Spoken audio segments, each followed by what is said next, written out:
Transmitting to you from Old Heart Radio.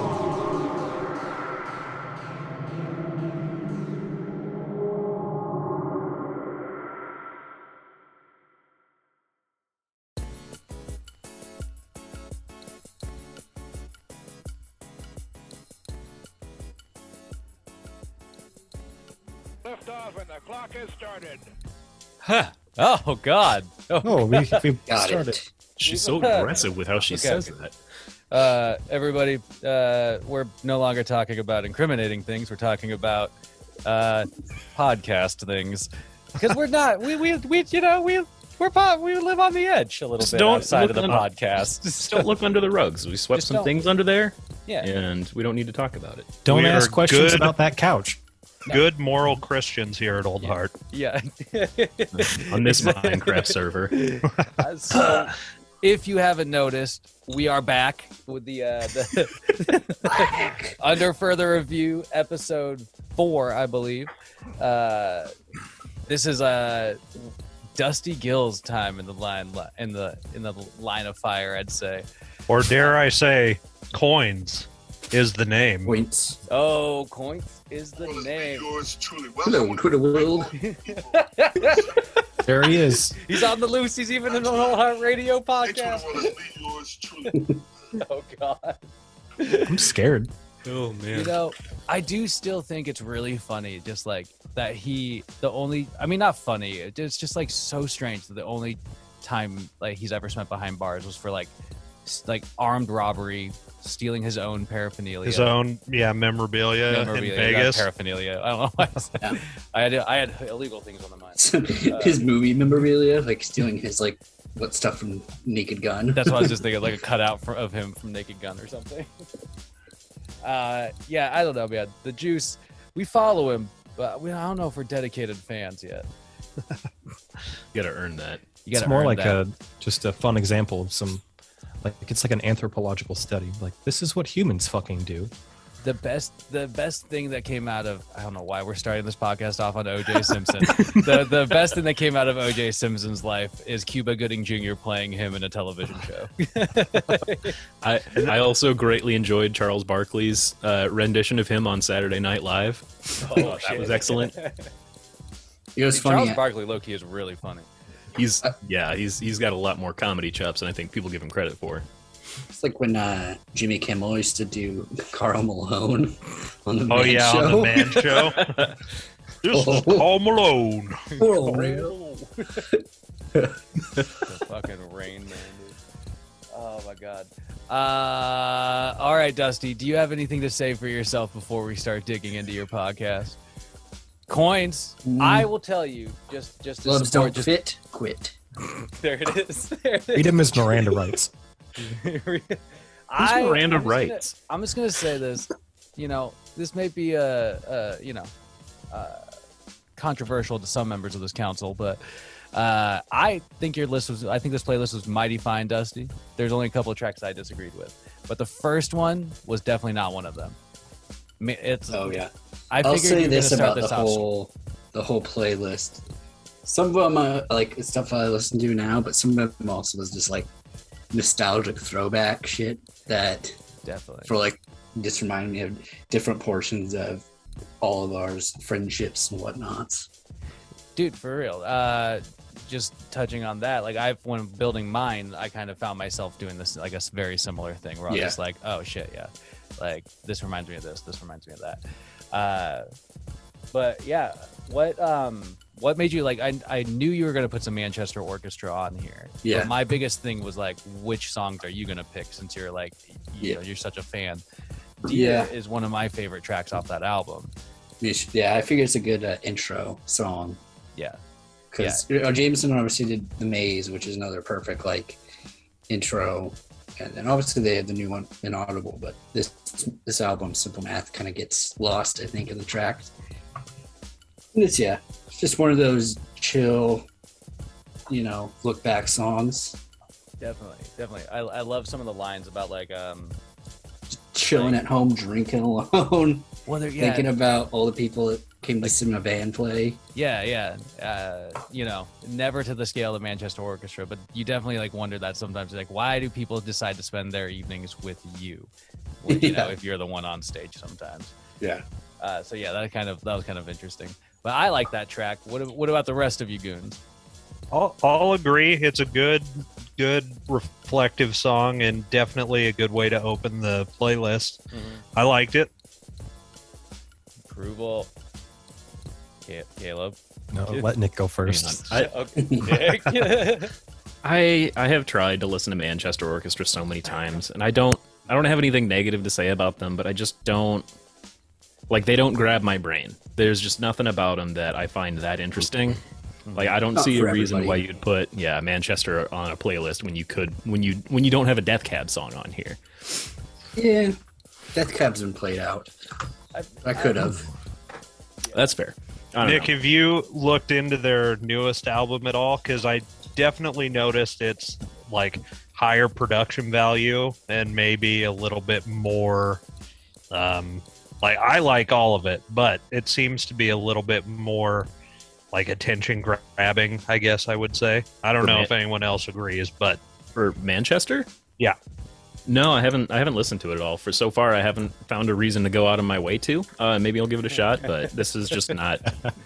I mean, you know, there's really distinct things about Manchester that I think either click or don't. And like one of the things for sure is like the vocal stylings that he sings with and whatnot. And like, I think that, yeah, like for me, I feel like I liked Manchester long enough to sort of like see their like journey a little bit, which is why, you know, I think there's some attachment there for sure.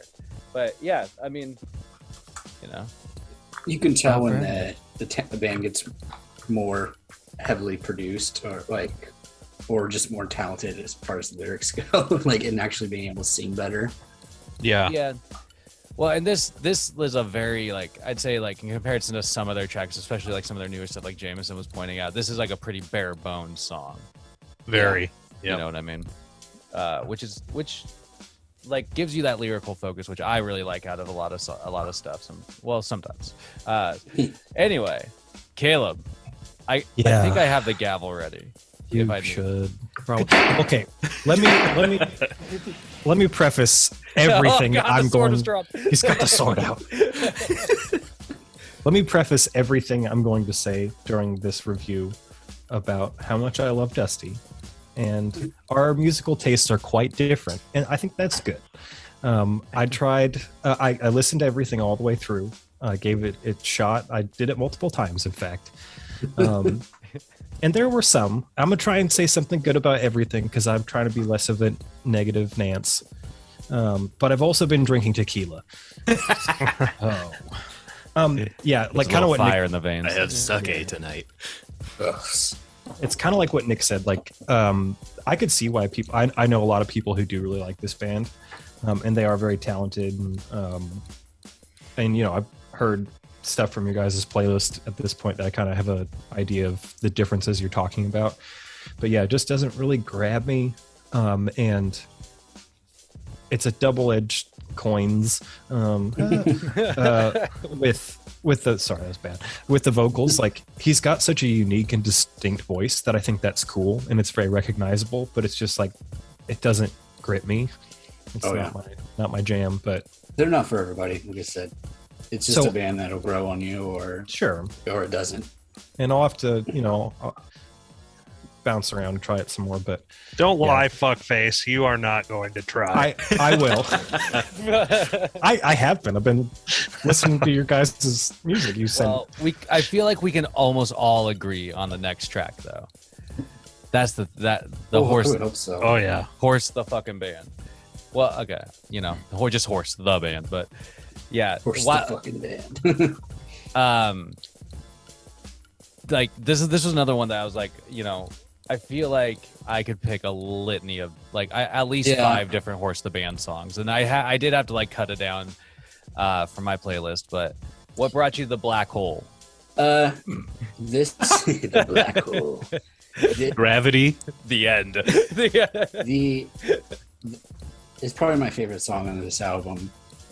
And the best part is about like a minute and a half in where it just goes this completely different. I always call it the Batman breakdown because it reminds me of what like old Batman theme song, or you could. Some people might call it like video game breakdown or something like that. Mm-hmm. But just that keyboard style change and everything. Yeah, it's like the best part of it. And then you end with this classical piano. It's like, what? that was, I mean, one of the things I always loved about Horse the Band was just like how fucking like Random. almost unpredictable and random they were. You know, you could count on some fucking energy, and that was like about that was about it. Like other than that, you're just like, it's like, I don't know. Like I don't want to. I have a hard time wanting to compare somebody to Gigi Allen, but Gigi Allen. So like, well, you know how like not to be like appreciative of Gigi, but maybe go ahead. So you know how like I mean basically like it was just like anything was fucking happening, like it was just chaos. It was fucking disgusting, like anything. Did you just say Like- chaos? I did. The proper pronunciation. Listen, I'm a fancy boy. Okay. Anyway, so Horse the Band, I feel like they're one of those groups that kind of like leached onto that like idea. I mean, not that Gigi Allen was the first one to present that, but like that's if that's the extreme, you know, it bleeds down to like groups like Horse the Band, where it's just like whatever's gonna happen. Like I've seen sets from them, and they can be fucking wild. Yeah. You know? They Do are. whatever the fuck they want. Yeah. I went and saw Horse in Spokane with Rex and Horse with Fall of Troy. So like And, the pizza tour. Yes. Oh Yep. my god. And Son of a bitch. the entire state, they just covered the entire stage in like safari animal, like plush stuffies. And then they had some like palm tree, like fake palm trees they put on there. But they're just fucking wild, man. And so this band, like, I'm not going to lie, Horse I like, but they were never like my favorite, but they're so nostalgic. And Yeah. For sure. they bring like, I think of Rex immediately, especially at that concert. Like we got 3 songs into Fall of Troy's set, and this was when they were huge. They were the headliner, and Rex was just like, "Okay, I want to leave now." Like I've seen, like that's all I needed to see tonight. Let's go home. And Yeah, that's a wild thing when that happens in general, man. yeah, Like when the opener just blows your fucking dick off, and you're just like, all right, I'm out. good. No, I'm Yep. good. Like, I've got this exact same story, but for a different song on this playlist. dude. Yeah, that's cool. I mean, Caleb, what about you? What's your hot take on the Horse the Band? So yeah, same. It's pretty similar to Jameson's. It's like it's not my favorite song by them. Like I remember liking, what was it, Hyperborea or whatever. Oh. But for someone who has ADHD, you'd think I'd be more like sympathetic to the random chaos. But Great pronunciation. Genre, same thing. yeah, but I mean, for sure, it reminds me of Rex. It's super nostalgic. It's fun, but it's also like it's more abrasive than I remember. I don't know. I think it's the mix. I think the keyboard I thought was a little like ugh, but also like, you know, I'm not saying, just trying That's to like kind of like find their thing, though. So yeah, and it's not like a dig on them or anything, because I still enjoy Horse and holds fond memories, but I don't think I love them as much as Rex ever did, or even like them as much as I used to. But it was fun to hear it again. It reminded me of driving around in his truck and Yep. getting up to that's a big part of why I put it on there. 'Cause, Yeah. like there's a lot of other Horse Band songs I could have picked. Like, you know, obviously Cutsman would be one that sticks out, yeah. or Sex Raptor. That Pizza Knife was one of my favorites. I Dude, also Pizza loved, Knife. The fucking Pizza EP is definitely like probably my top 5 EPs. Like it's just because it's so redonkulous. Like I don't know. Like yeah. let's cancel a tour and write a EP about well, pizza. I think they were like on tour with Chiodos or something, and maybe it wasn't Chiodos. It was whatever band they were on tour with. They were like, these guys are fucking dicks. We don't want to tour with them anymore. So the only reason they could, Sounds about right. the only way they could get out of their tour, the only way their label would let them do it is if they said they were going to record an album. So they were at a pizza restaurant, and they were like, let's write an album about pizza. And they're like, Oh, yeah. okay. Yeah, They all just respect. quit. If I remember right, does that EP have the Teenage Mutant Ninja Turtles cover on it? So. Okay, yeah. Yeah, that. Yeah, you'll see that one on my playlist for sure. Yes. Nice. But yeah, it's. I mean, them and just the fact that they basically funded their own world tour. Mhm. It's just like the ultimate. I got ultimate respect for that shit. Like just fucking pushing yourself out there. Mhm. I don't know. These guys are super cool. I don't listen to them as much as I used to for sure, but you guys hit the nail on the head there. There's so much nostalgia, and Caleb also hit the nail on the head. Is that mix is rough. Like it sounds like they went into the studio, tracked it, got their levels right, and then just left. they didn't do anything. Maybe they had some like light compression on there, but there's not like a scrap of reverb on this album. I think it was their biggest album too. Yeah, back in the day. I don't mean to toot my own Commercially horn. goes. Like, No, I think they were just the mix is rough, but I think that's fairly representative of the rawness that their sound just had in I general. would agree. oh, quite like especially that just those just raw square wave synth tones coming straight at you. Just they're so out of place. Yeah. It just does Well, not glue with the rest of the mix in any way, and I think that's part of their draw. Yeah. So yeah, I'll- exactly. I'll- It's just abrasive. Yeah. I'll toot Nick's horn for him, and also plug String Lights.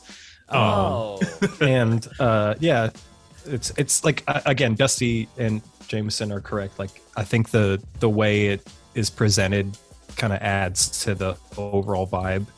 But I think Nick and I can probably agree that we're a sucker for a well mixed and mastered track. And Spoiled these days. yeah, it's a good problem to have. Oh my god, I can't even describe like the levels of gear that we can get now for cheap or for fucking free. It physically pains Yeah, me. you just have to order it through Guitar Center. No. For free. Free gear meaning like plugins that you can put in your DAW, and just like compressors that you would have never been able to afford as a teenager. You can just download them for free, or like amp and cab simulators that you can just download for free. Like shit that would have made us sound so good. And meanwhile, we were all playing through like shitty little solid state Squires or like crates. I had a Hey. Rogue. God, I had a fully tubed B52, bro. So yeah, I think you had Calvin's B52 that he was sold. me. No, oh, you had your own. Yeah. All right, well, if it was a tube one, then that thing probably sounded gorgeous. But I bought Calvin's solid state. you should not have did that. Well, I That don't thing sounded like ass. I sold it to Jasper. anyways, Sold it to Jasper. So Jasper should not have did that. let's get on to the next track. Sorry. Jasper should not Anyways. have done that. So the next track, it's like this. You immediately start. So I love that you start with this like bare bones Manchester Orchestra song, and it dives into Horse the Right Band, into and then it dives right into Symphony in Peril. Yeah. It's arguably the greatest hardcore dance song of our generation. Dude. Here. Like you don't even know how much change I've been picking up while we've been recording this because I'm listening to it at the moment. It's crazy. It's yeah. I can't Like, listen there's, to like, it while I drive for fear that I'm just gonna like unconsciously Hop out. pull my car over onto the side of the road and hop out, Just start- windmill fucking swing. You, all of a sudden you're throwing driving some to a windmills, mall. opening that fridge and punching the milk. You end up at the mall somewhere. Pulled up to the mall. Just you actually like you don't even get Crosswalk out the at a driver's Safeway. side. You get out the back. You pop the trunk and you crawl out the back of your suit. my hatchback Subaru. Yeah. Like crawl over 2 rows of seats to get out the back. And then you like roll out and you roll right into like picking up change, and there's old people walking by like feet leaned over and you're flipping over their backs. Yeah, dude, you're rolling over. Oh fucking Christ! Yeah, so where did this song come from? Why'd you put it in here? Oh, this was just a strict nostalgia thing. One of like the first few viral I just got videos that I right now. remember. yeah, at least for our group, I don't know how viral it went like worldwide, but Yeah. for our friend group, drive-by Just that. hardcore dancing was the like internet sensation of what 05, 06. 06.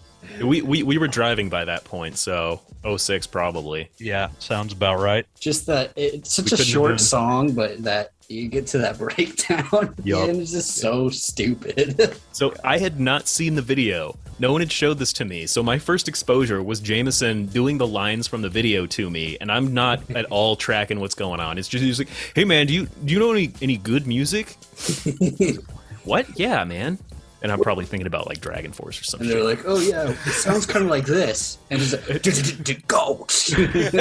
No, I mean, like him and Rex just spill out of his stupid Ford Ranger onto the side outside Troy Vines' house, start hardcore dancing. I'm like, what the fuck are these guys doing? What is happening? This breakdown's pretty cool though. For this breakdown. So many fond memories of strolling around with Gill and his white Mazda. Yeah. And then I specifically remember at least 3 times ghost riding the whip in the Safeway parking lot to this and hardcore dancing. And the Aston Yo. Mazda. Yeah. Yep. I'm actually Aston Mazda. That's I right. disappointedly didn't have the Moby 007 Ooh, mix on here. yes. Yeah, we did that a lot That's as well. Remember we almost That's a killed miss that. on my part. We were on our way to a Schmouder show one time. We almost killed that bellhop. We had to cut through the coast, little drive-through area. We're just blasting Moby's 007 remix from like Goldeneye or whatever. Yeah, it had, Peering through the drive up to the Coast Hotel, which I later worked at. had just some random clips in it too from like Goldfinger. He's like, "No, Mr. Bond, I expect you to die." That song was ridiculous. That's the my wrong movie. Yeah, Goldfinger. Caleb, what about you? Are you a drive-by hardcore dancer? I love all the activities surrounding this song. And it also, again, very nostalgic, but I feel the exact same way now that I did when we listened to it back then, where I just sit there and be like, oh, man. Like, I don't know. It's weird because I enjoy metal, but like, it's with anyone who likes metal, you also hate all of it too. Oh, yeah. And I Star Wars don't- fans hate Star Wars. Yeah, the breakdown's cool. I like that they don't put a lot of space in it. It's almost kind of rushed, but I hate. The Would you vocals. say this is in the gent style? No, I would not. I say it's post-hardcore trash. No, I think just to piss off Nick, this is degen.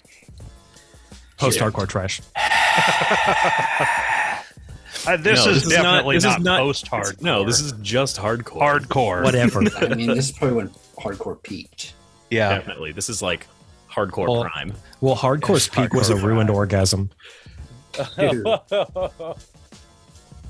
That let's just jump in to kill switch engage. Yes. So so take this oath again, like so far on this list, aside from Stiletto, I suppose there's been like each group has for myself been like one's like I could pick a number of tracks. Again, Gil, like what was the reasoning behind this particular track? I don't know. It's not just nostalgia thing. This Is was one of their better songs Yeah. on that album, and because the other ones, a lot of the other ones were kind of overplayed, obviously with like "End of Heartache" or it was a Rose of Sharon, another big one on there. Oh yeah. But I don't know, just is a It catchy drives, man. tune, and it just kind of is that. I mean that version of Kill Switch I preferred. Howard you know, Jones. the Howard Jones era. Definitely. Fuck yeah. Definitely.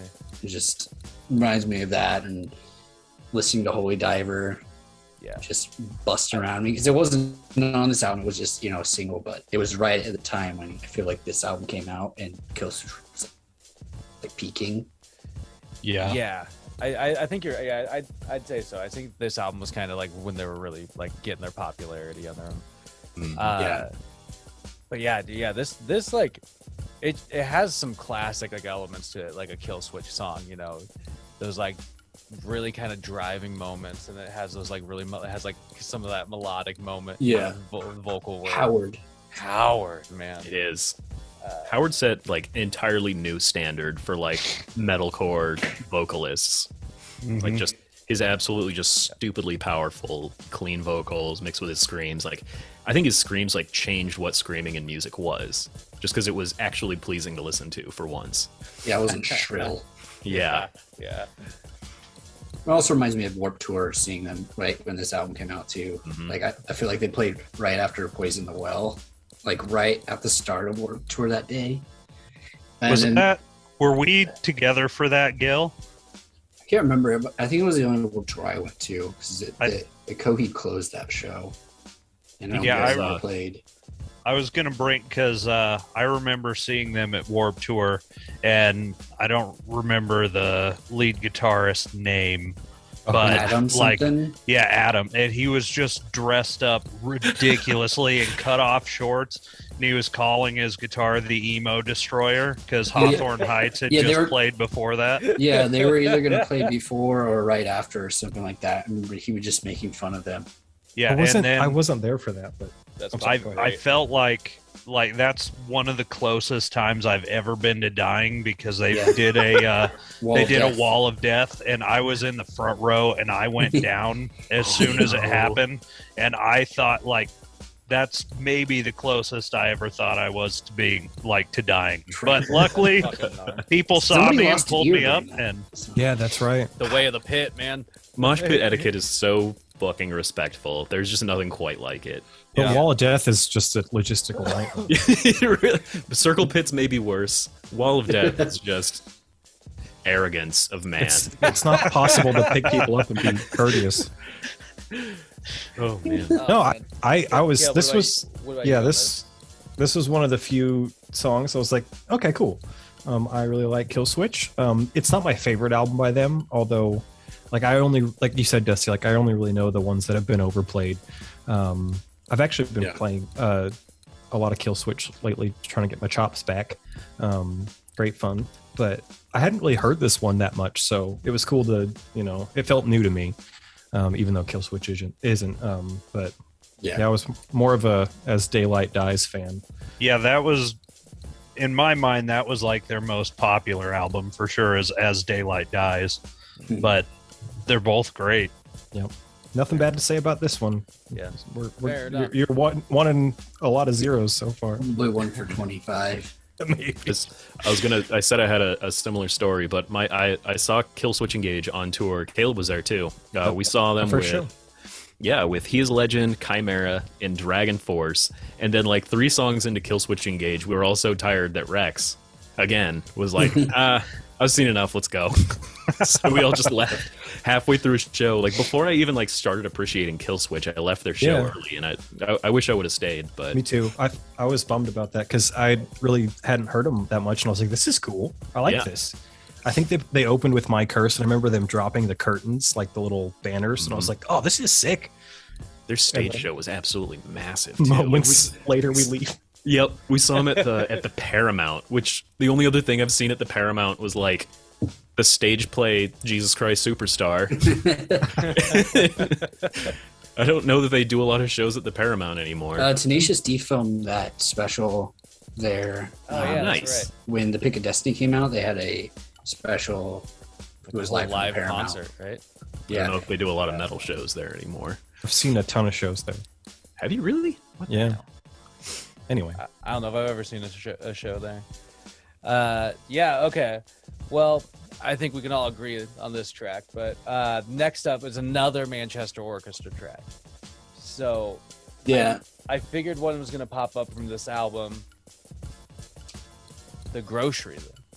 Oh yeah. It's just probably the best song about shooting up a grocery store you would probably ever hear. Yeah, Yeah. yeah. It's, I mean, like, yeah. I mean, just the context of it is awful, but it musically put together a good song. Yeah. Well, like, it opens with these, like, kind of, like, I don't know. It, like, it feels like it's just sort of, like, sweeping, kind of, like, Yeah. Rising. like rising. Yeah, I guess that's the word I'm looking for. Sort of like sonic elements, I'll say. Anyway, yeah, this song, it's definitely, in my opinion, it's a good song. It's a good song, so I really dig it. But Yeah. It's not for everybody because Nick, I see you shaking your head there. PTSD stuff, but It's not like a no head shake. aggressively indifferent to Manchester Orchestra. Yeah. It's like, Dude, you're like me at this. Like, the more people show you it after a while, the more you're just like, fuck it, I don't care. it's like people have tried for decades now to get me to give a shit about Rocky Horror Picture Show. Oh, you don't like Rocky Horror?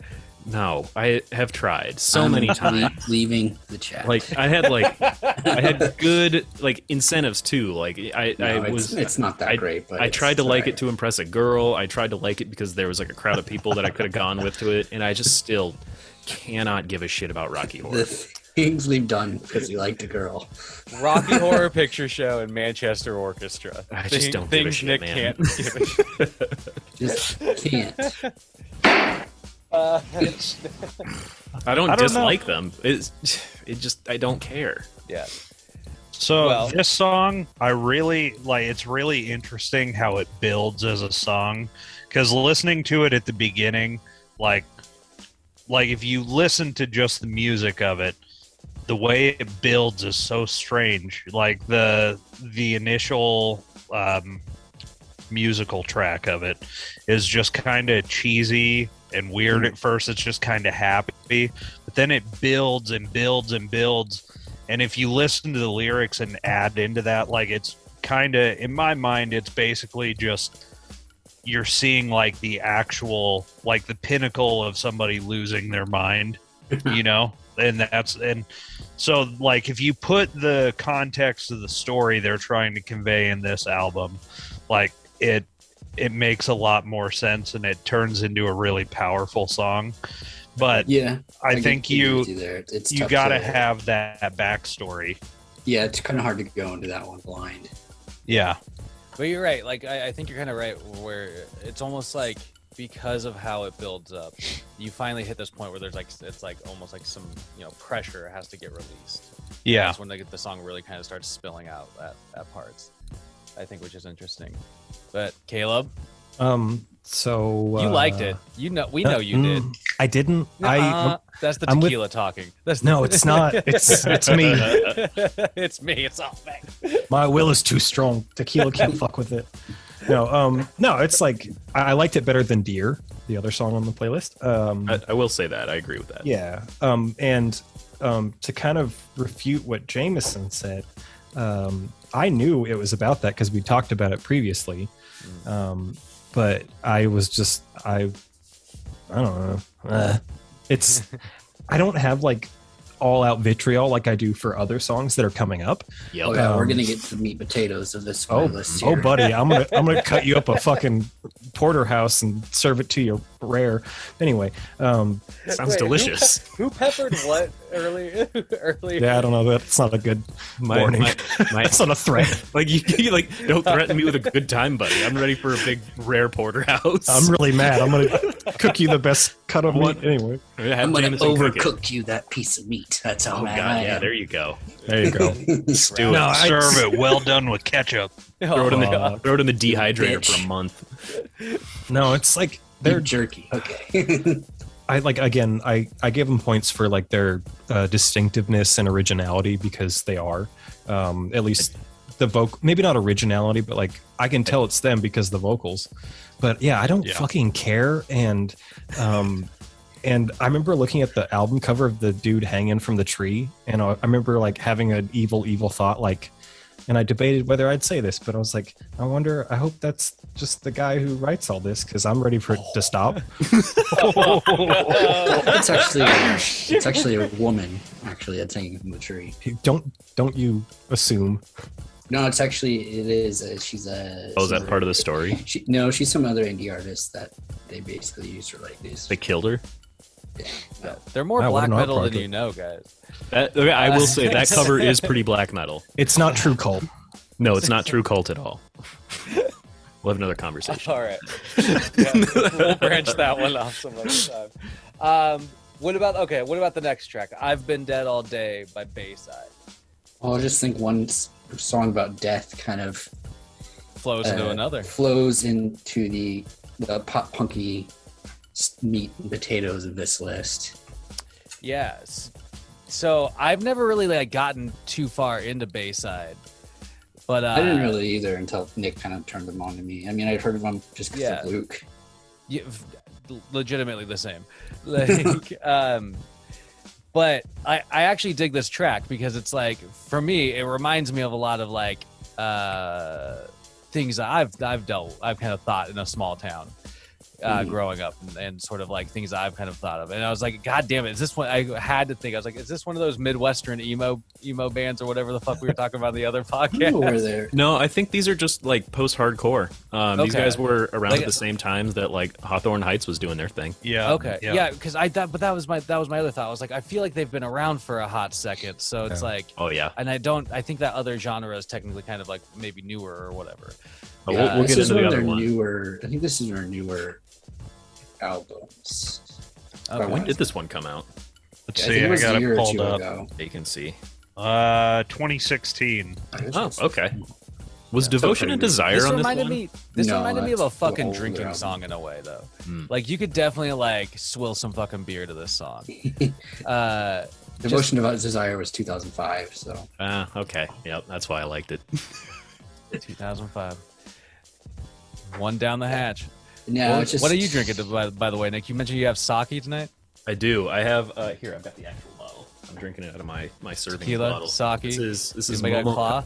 This is Oh, Momo I got a Claw. claw, and I went Oh. with the White Claw Surge, so it's 8% alcohol. Yeah, I saw. bitches. I saw they're selling those in 12 packs at Fred Meyer. I'm like, that's dangerous. So is that like the '90s drink surge?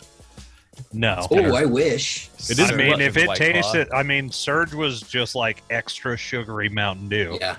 So I it's- think It wasn't even transitioned to extra mellow, sugary. yeah. Pat and I, when we were driving through Montana a couple years ago, found Surge at a gas station, Nice. Oh God. and it was like Did they have Pepsi Clear too there? I didn't see Pepsi Clear. They had Surge because Surge had like re-released some of their drinks, and it was like mostly juice. It was like half the sugar that was in a soda. It was like a juice drink. It was very strange. I'd compare it more to like It's a not Mountain how Dew, I like, remember it. like a but- kickstart. Huh. Maybe that's why there's a big deal against Surge. Anyway, never mind. We're not talking about. We got. Anyways, Excuse me, I just Too easy to burped, get right in the sidetracked. middle of that too.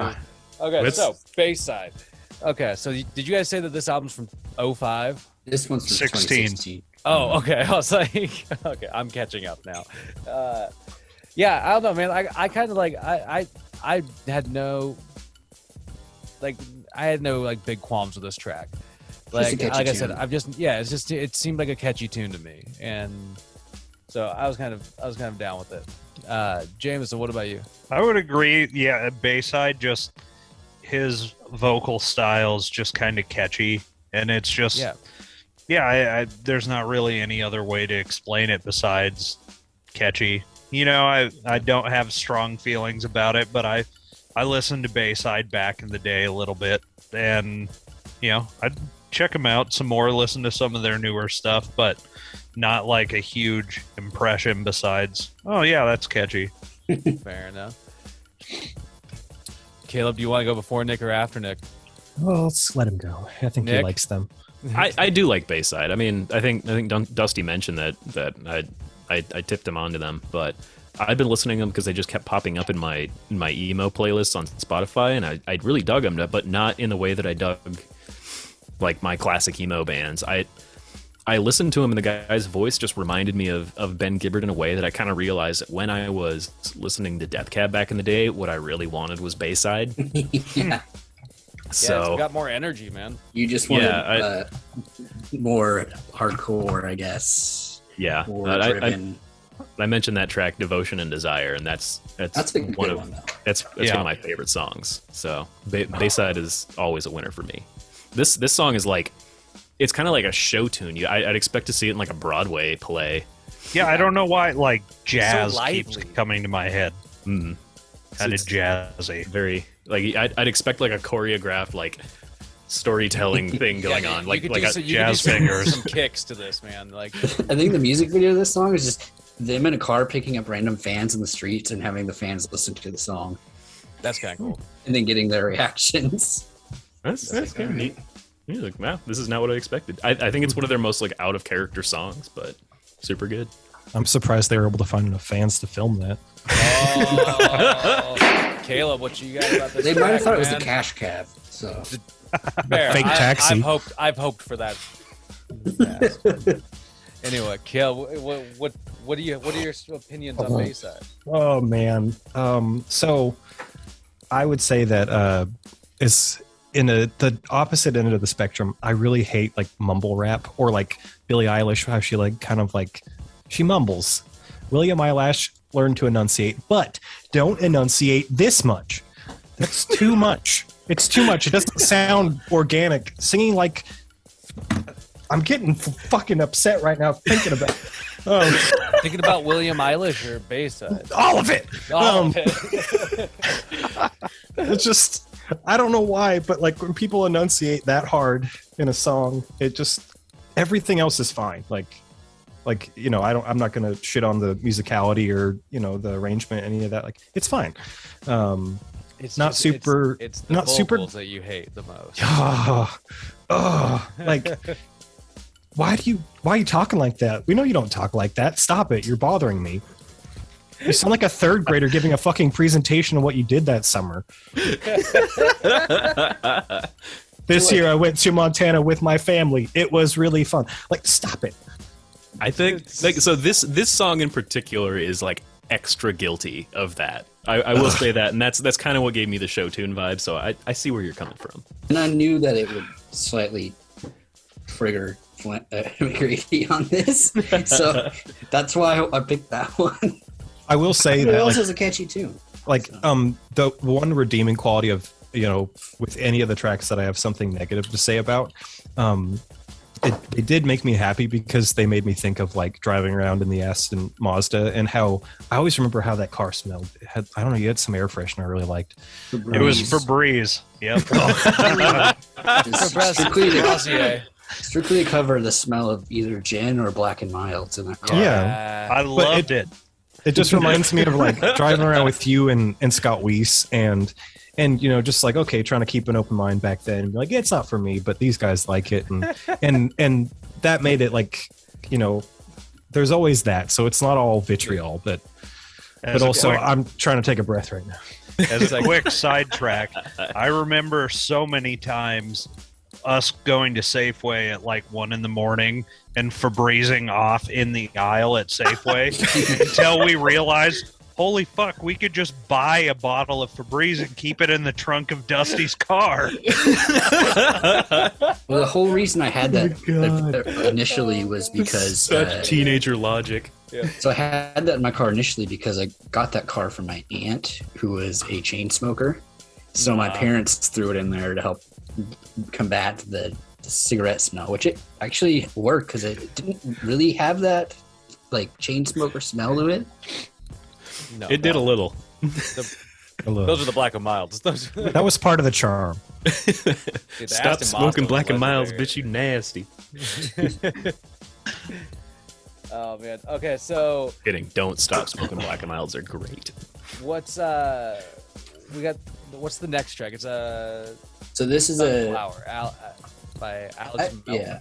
Alex Melton. So Nick kind of I had heard of him before, but I kind of got more into him just singing these songs back and forth with Flannery of just the covers he does, but he'll cover a song in a different genre.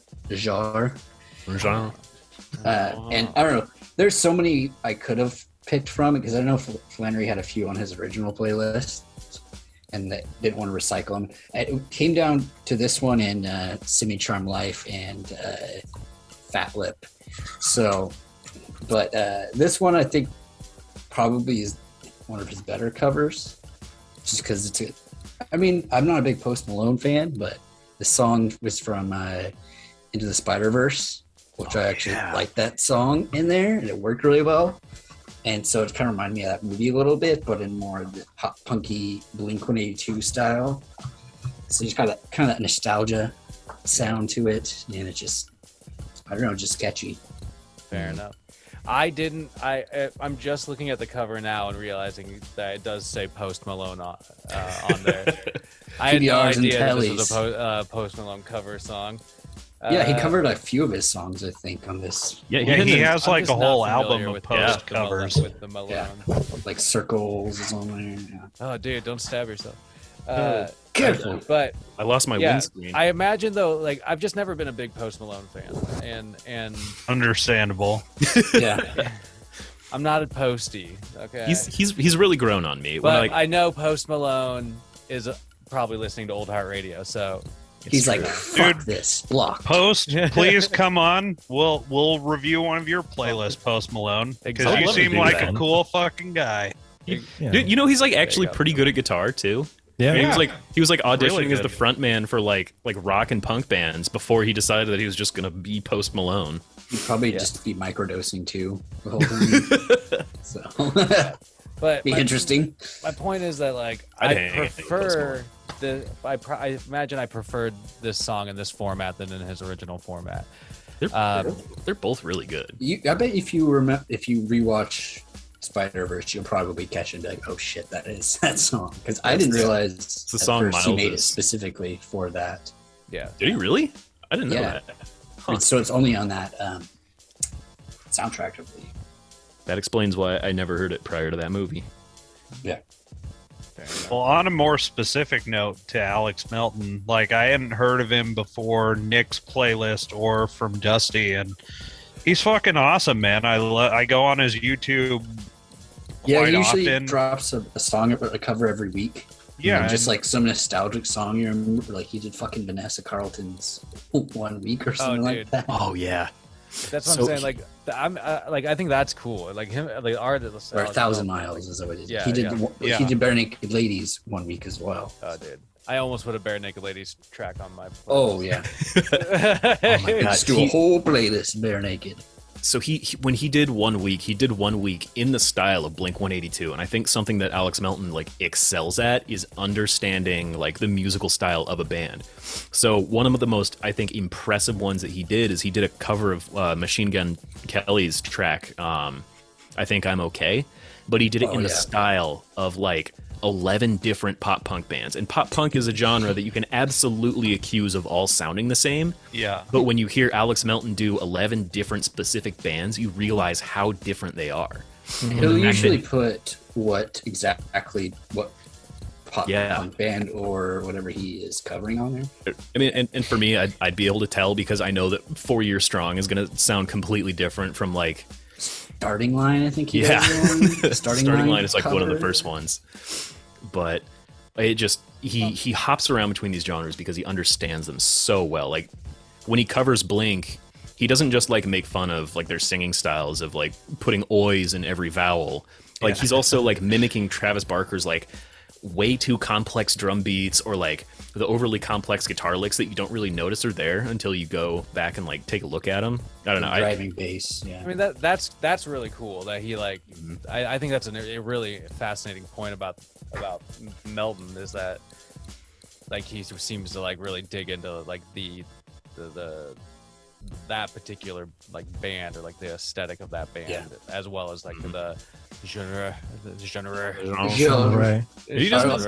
He doesn't just do pop punk too. I think if you haven't listened to some country. his country I write stuff, Sins Not Tractors is a masterpiece. It's hilarious. or Missouri Business.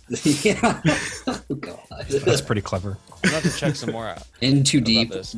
I almost put the Oh In Too my Deep, god, but yeah. his Definitely- In Too Deep got me like I was hooked on that song for like an entire drive between Spokane and Wenatchee one time. Just nonstop Alex 3 Melton, hours. like, country. It was all of his stuff, but I just kept coming back to In Too Deep because it just the faster we're falling, we're stopping and stalling. It's just this fucking guy who I'm so used to doing pop punk also has like perfect pop country voice. And I mean, the pop country is super generic. Like, Oh yeah, I mean, it's so pop insane. country is something I am just It's the worst. It's maybe the worst. Terrible. Coming from a guy who likes some country, Yeah. it is just fucking horrible. ugh. I'm gonna have some more talking points on pop country in a minute, but we're gonna have to wait. We're gonna have to wait a we'll couple let Caleb tracks. do his Fair thing enough. so we can Caleb, into more what's your hot vitriol. take on Alex Melton? I mean, I didn't know all that stuff about him and doing the Did they different take the genres. wind out of your sails a little bit? No. No. I mean, respect. He's doing his thing and he's doing it well. You guys like it. But kind of what you guys were saying about the different genres and the, finding, or not genres, the differences between bands within pop punk. There are differences between every single shit that I take, but they're all shit. Get me my sword. Well, sometimes there's some water. Stab you through Zoom. Maybe you have some corn. Stab your fucking monitor, asshole. I'm not. I'm gonna stab my webcam. Whatever. I mean, sometimes there's corn, like. So not every shit is shit, Oh yeah, that's true. Maize. Maize. It's maize. But I mean, I just I did enjoy I thought I recognized the track. I was like, oh yeah, okay. And then I saw Post Malone, and now I realize it was from Spider-Verse, and I like that. Post Malone's not my favorite thing, but I think he's a cool guy. I'd hang out with him. And I'm sure Alex Melton's a cool guy too, but I just don't fucking like pop punk. I think it's super basic. I think it's annoying and whiny, and there's a very few exception of things within that I enjoy. You know what? You're basic, you bitch. If you listen to pop punk, not ironically, you're a basic bitch. Fight me. I will fight you, and I will win. I have a sword. I'll die on this hill. It's true. You will die on that hill. All right. Well, what about? Let's move on to the next hill to die on. Hang on. To clarify, Caleb and I have had a pact for a long time where we're not going to die of any other means aside from killing each other at the same time later. Yeah, I figured it would be a duel of sorts. Andrew Jackson. It will be a duel, but Would you guys run at each other with equally long swords and then stab each other at the same moment, or do you guys want to shoot each other from the same? No, these guys are just going to be touching tips, if you know what I'm saying. We're going to do that it would too. Be more of a. You mean they're gonna most dangerous game? It'll be electric. It actually should be each other. Yeah, you have to hunt each other. I was thinking it would be on top of a hill in a lightning storm. So I was also thinking. I also imagined it that way, something like Highlander. Yeah. Fair enough. Anyway, like on the roof of a building, like the big sign that's crashing down around us. Hey, that would be pretty cool. We can make it happen. We got to plan it now. So anyway, plan for the future. Anyway, whenever you hear Caleb and I threatening each other's lives, know that that's important to us. Yeah, it's all build up. It's emotional build up and love. Okay, Peach Pit is the next track, man. So I have a feeling Caleb's gonna hate this song. So I guess I don't know. I'm not familiar with Peach Pit personally.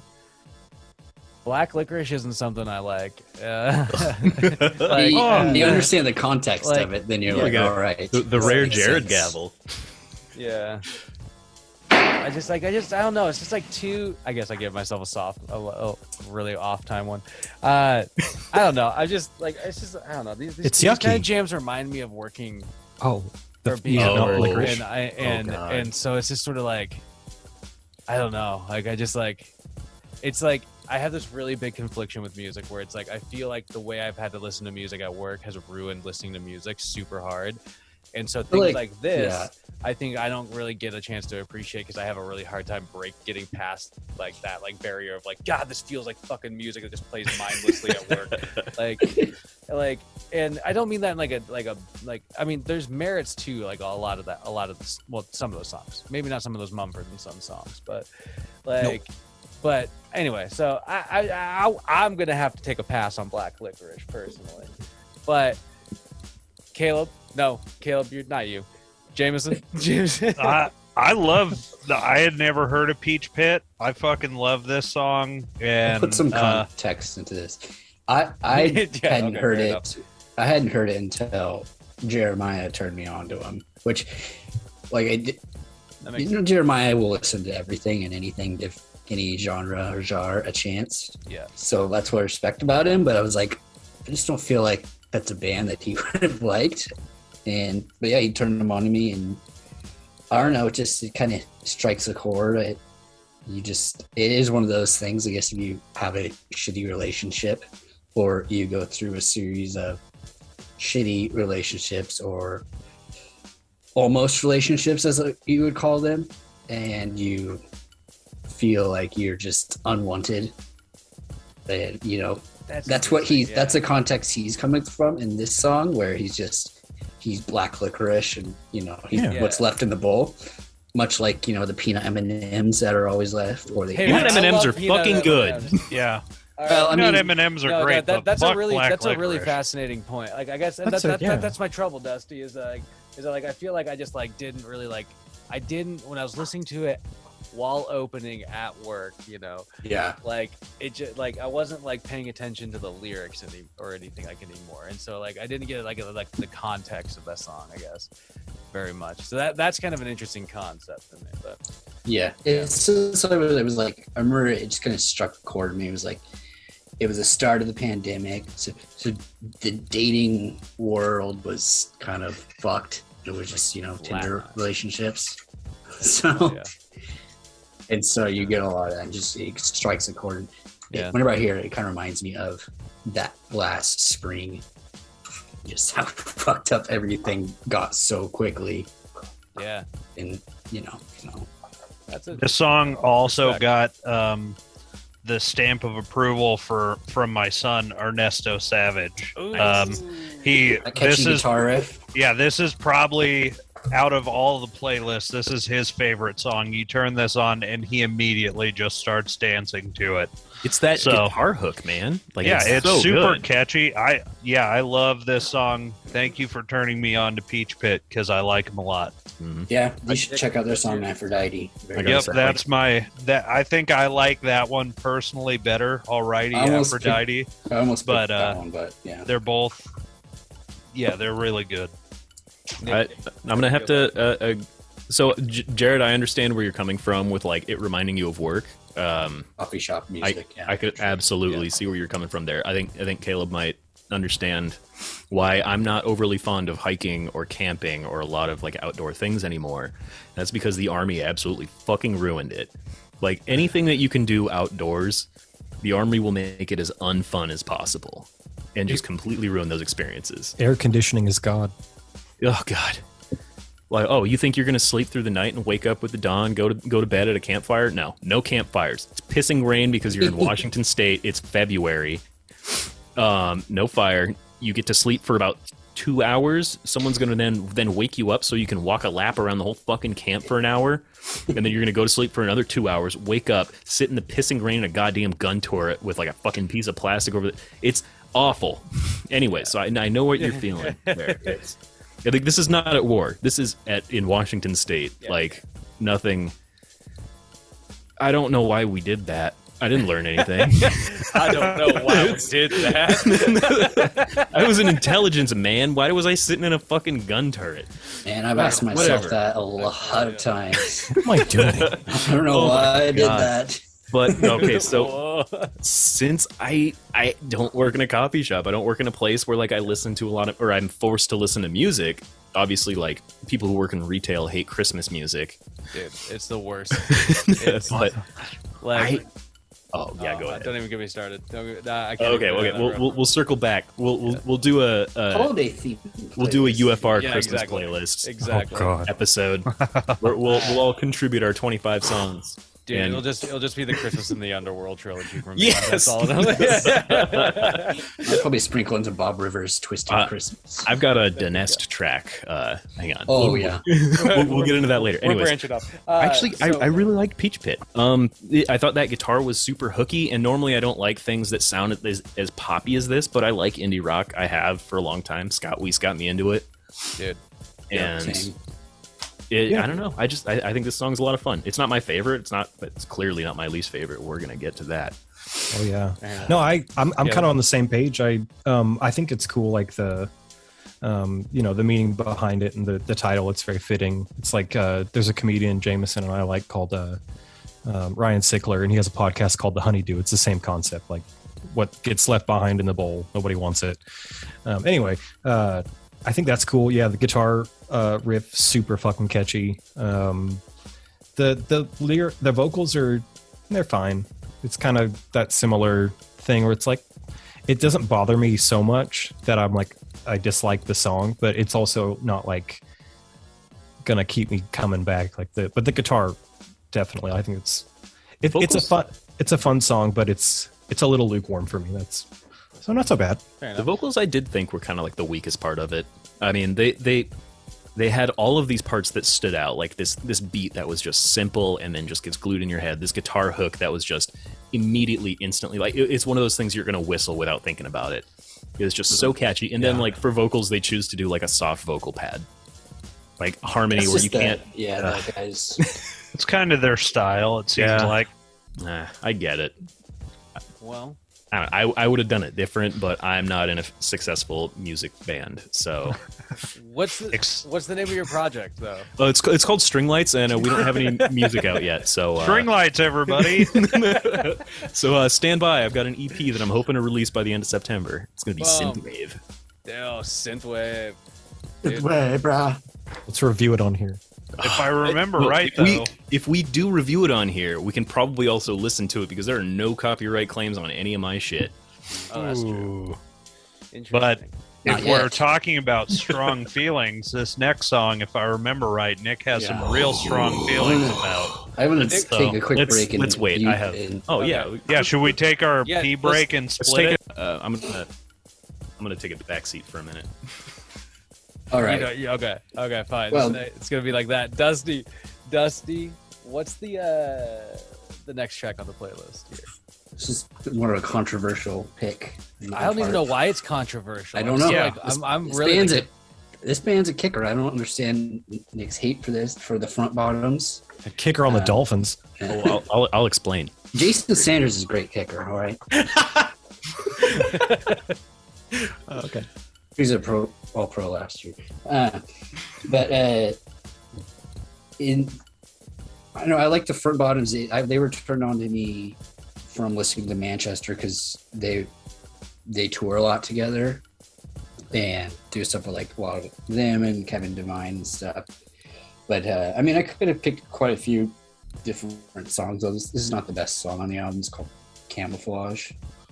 But I don't know. It's just one of those like B-side tracks that every band has that's kind of catchy that never really gets single play.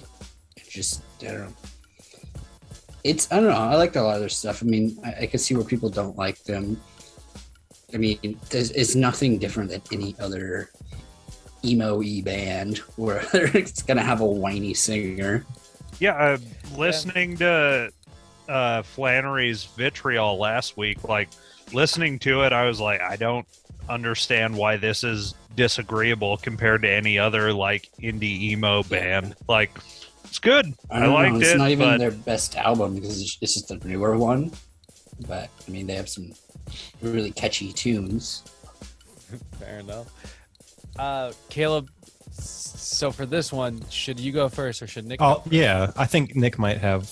He can expand I'm probably just more. going to get hit with two Stone Cold Stunners here. Oh no. I Dude, mean, you're just it's grocery definitely. shop- You're gonna get hit with The the next people's thing you elbow know- followed by a stone I'm cold stunner. Booker T in a supermarket. And Stone Cold just tagging me out of nowhere. Hang on. Still one of the Hang on, all-time you're gonna get hit with greatest the wrestling people's fucking people's skills. elbow. I'm gonna follow up with the rock bottom because Dude. that's how. Go Give me the ahead. spine buster, then people's elbow me. That's how the Rock would set it up. The fucking tombstone this song, man.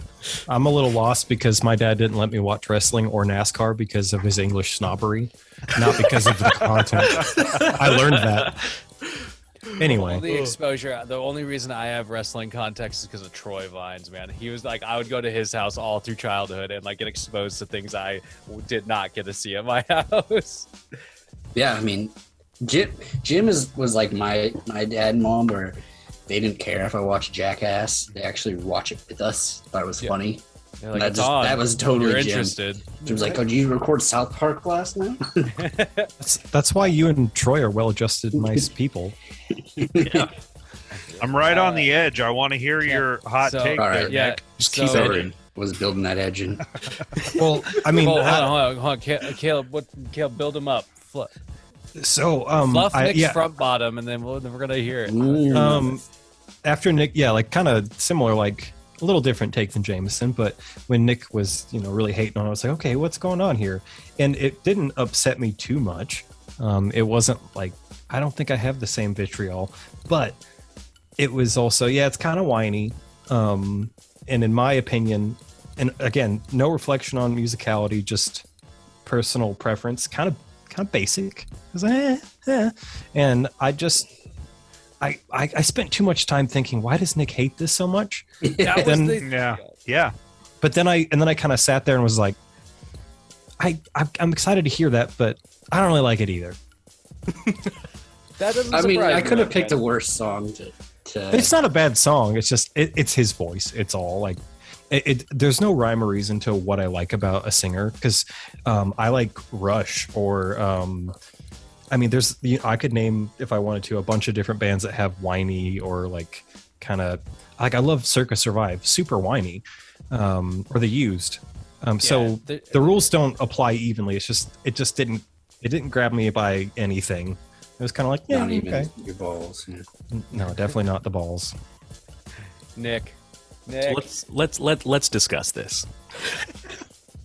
What's So- the deal with the front bottoms? Let's build some foundation here. We discussed pop country earlier, and there's a reason. Is this what pop country is? No, well, in a sense, I but thought you were turning me on to a genre I didn't understand. No. So there's a reason that there was a split, like in like the 70s or 60s. I don't know when it started. Jameson could probably elaborate on this, between pop country and then outlaw country. I would say more in the 80s was when the really? split happened. Yeah. Right. Was it fucking Chris Gaines? No, it's because of Flag, the no, audience of country music. And the thing is, like, you can say what you want about the audience of country music. I think most country music is hot fucking trash, and most people who listen to it are garbage. Present company excluded. But Jesus. so I was watching a documentary on pop music, and Dolly was a main focus on it. And something they brought up that I realized was like, it just absolutely clicked with me. And there's something country music fans have the ability to do, and it's super important to them, but they care so much about authenticity. Like I thought a you were gonna say country, they tend to gather in large gatherings of well, white sheets and whatnot. notwithstanding, Torches. but like country, like someone who's listening to country music, someone who's like from a small town or from the South or from like the backwoods somewhere, they can smell something that's fake from a fucking mile away. Like they can tell whether or not the artist that they're listening to actually does have these roots just by the sound of their voice, and they can tell whether or not they're just manufactured by fucking Nashville or Somewhere whatever in record Nashville, company. Yeah, and they can just tell. Like, it just clicks, and they can hear it. And that's why outlaw country was born, because a lot of these country fans were just fucking sick of the pop industry producing what they were calling country western records, and outlaw country just was like, nah, fuck that. We're gonna do outlaw shit. How does this tie back into? Yeah. So what is this coming up to the front back to the bottoms? front bottoms. I like indie rock. I like Midwest emo. I like emo. I like this style of punk. They're like, on paper, you describe the front bottoms to me in all of their pieces, like combined. Like I should like them. Like See, that's why I was confused. To me. Like, yes, like when all of the math is there, like I should like the front bottoms. And I first heard them as like a related track to, oh God, it was to modern baseball. And I love modern baseball. yeah, I think that's where it popped up for me, or Manchester one too. Yeah. And when I first heard the front bottoms, I was just immediately offended. Like, it to me felt like the fakest fucking band I had ever heard in my life. Like, these guys were capable. To me, it sounds like these guys are capable of like complex jazz fusion or prog rock or prog metal, and they decided to cosplay as an indie rock band. It is the fakest fucking garbage I've ever. Like, they have another song, I cannot remember what it's called, but it's like it's about like chasing a drag. It's like about doing LSD and following a dragon, which it is the fakest goddamn song I've ever fucking heard. And the guys, like, I can tell when I listen to the guys singing. Like, I listen to a lot of bands with whiny voices. This guy's whiny voice is affected in the way that like a pop country artist would affect a fake ass like Southern accent. Like, this is Zooey Deschanel pretending to be the quirky, dorky, unliked girl. Yeah, This it's is- like, yeah, I see what you're saying. I I don't know. I think they're they're- genuine, but So I've looked up their history like in the past, and like I don't like see that the anything whole- to indicate that they're not genuine. But they just I gotta Just give trust you my that- gut on them. Like This give you okay. That's how I feel about Billie Eilish. Like, William Eyelash. Yeah, I'm like, you're just Lord. That's all you are. Just Lord. I don't know. Lord, Lord. I Oh, yeah, to this I day mean- I have tried the front bottoms over and over again, and I just can't fucking stand them. I absolutely loathe this band, and I loathe the absolute just following they have and how important they are to this scene, because I love the scene and I love the genre that they're in. The genre. Genre. I just fucking hate this band. I think they're fake as hell. I don't have any logic to back this up. They just sound that way to me. I just don't respect like that it. though. I mean, not everybody's gonna like every pop punk band. Not everybody's gonna like every. It's not that I hardcore just don't band. like them. I actively dislike them. I fucking hate this band, man. Like I They were have like playing an a show involuntary. within a block from your house. Would you pick it? Would you hold a sign outside their show? No, I'd cut the saying, power. "These guys fuck-" It's easy. You'd be the Green Knave, my friend. I would commit arson. I would absolutely be the Green Knave, because I don't think people deserve to have to listen to the front bottoms. So few people will know what we're talking about, but I love that.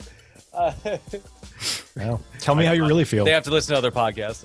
I tried to explain okay, how I feel about that's this. fair. That's I mean, like it's I don't know. There's some things that like you just look at it and you're just like, for me, it's over here in Olympia. It's people that dress like rednecks.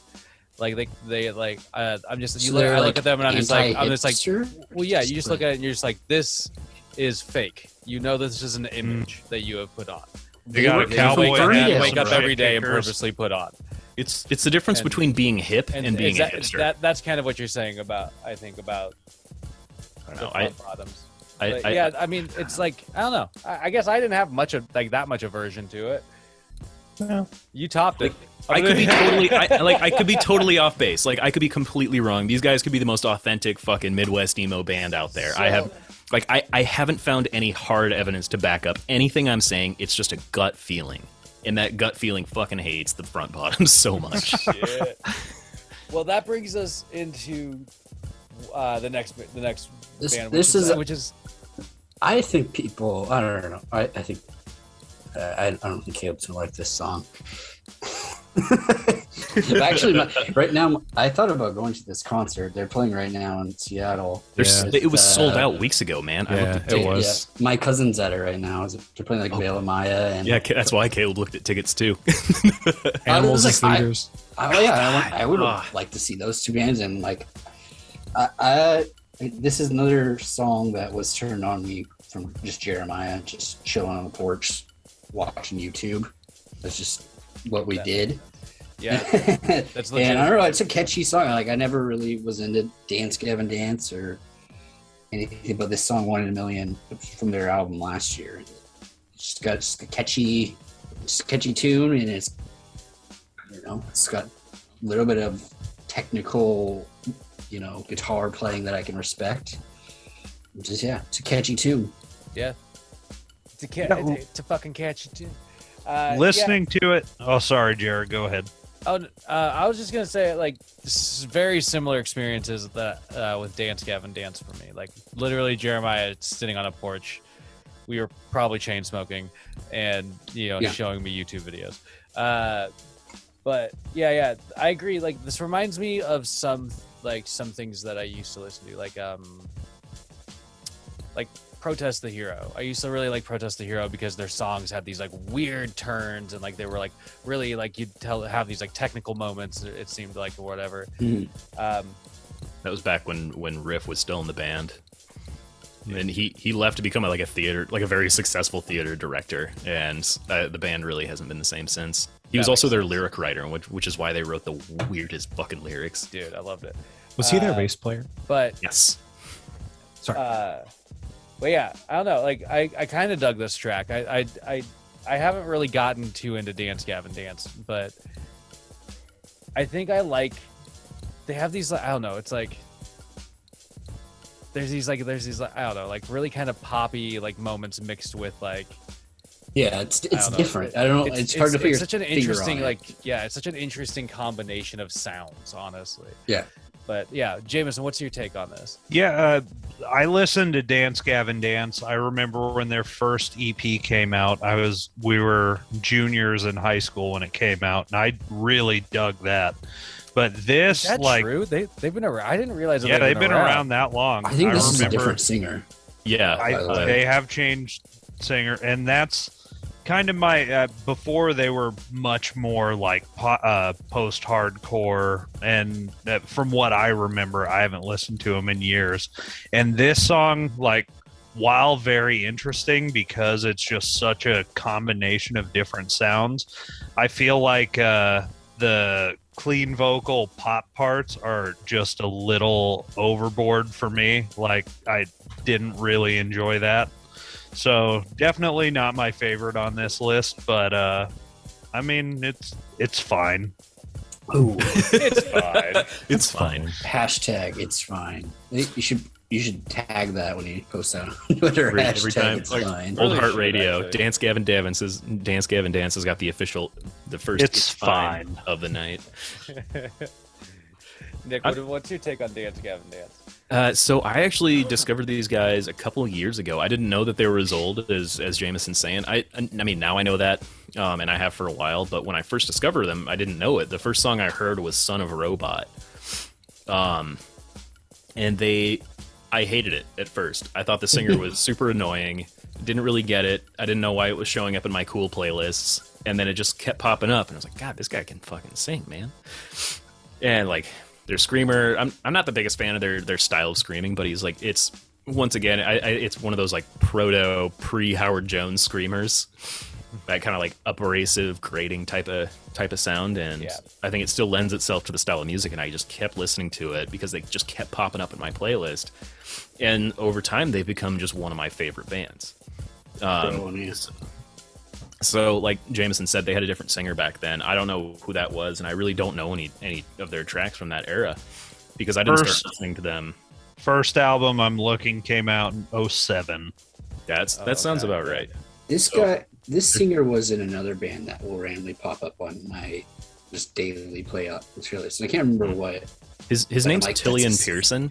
Like, that's the same guy from fucking Dance Gavin Dance. But yeah, that must have been his previous band then. But this guy has some of the most like stupid wide vocal range, and just in addition to his like outrageous range, his control and his stylings are just absolutely off the fucking wall, man. Like, this guy is probably one of the best, like the vest. I don't know, he might wear a vest. I think it was He does, Tides actually. I think Like, it was he- Tides of Man, that song. Like, he's one of the absolute best vocalists in like alternative music right now.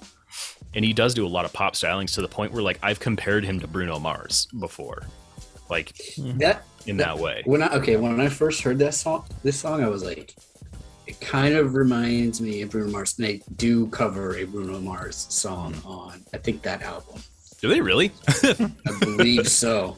I did not know that. I didn't listen to this whole album because I'm still stuck on a couple of their albums from a few years back. I love It's either this album or like another, like there's one like Strawberry something song.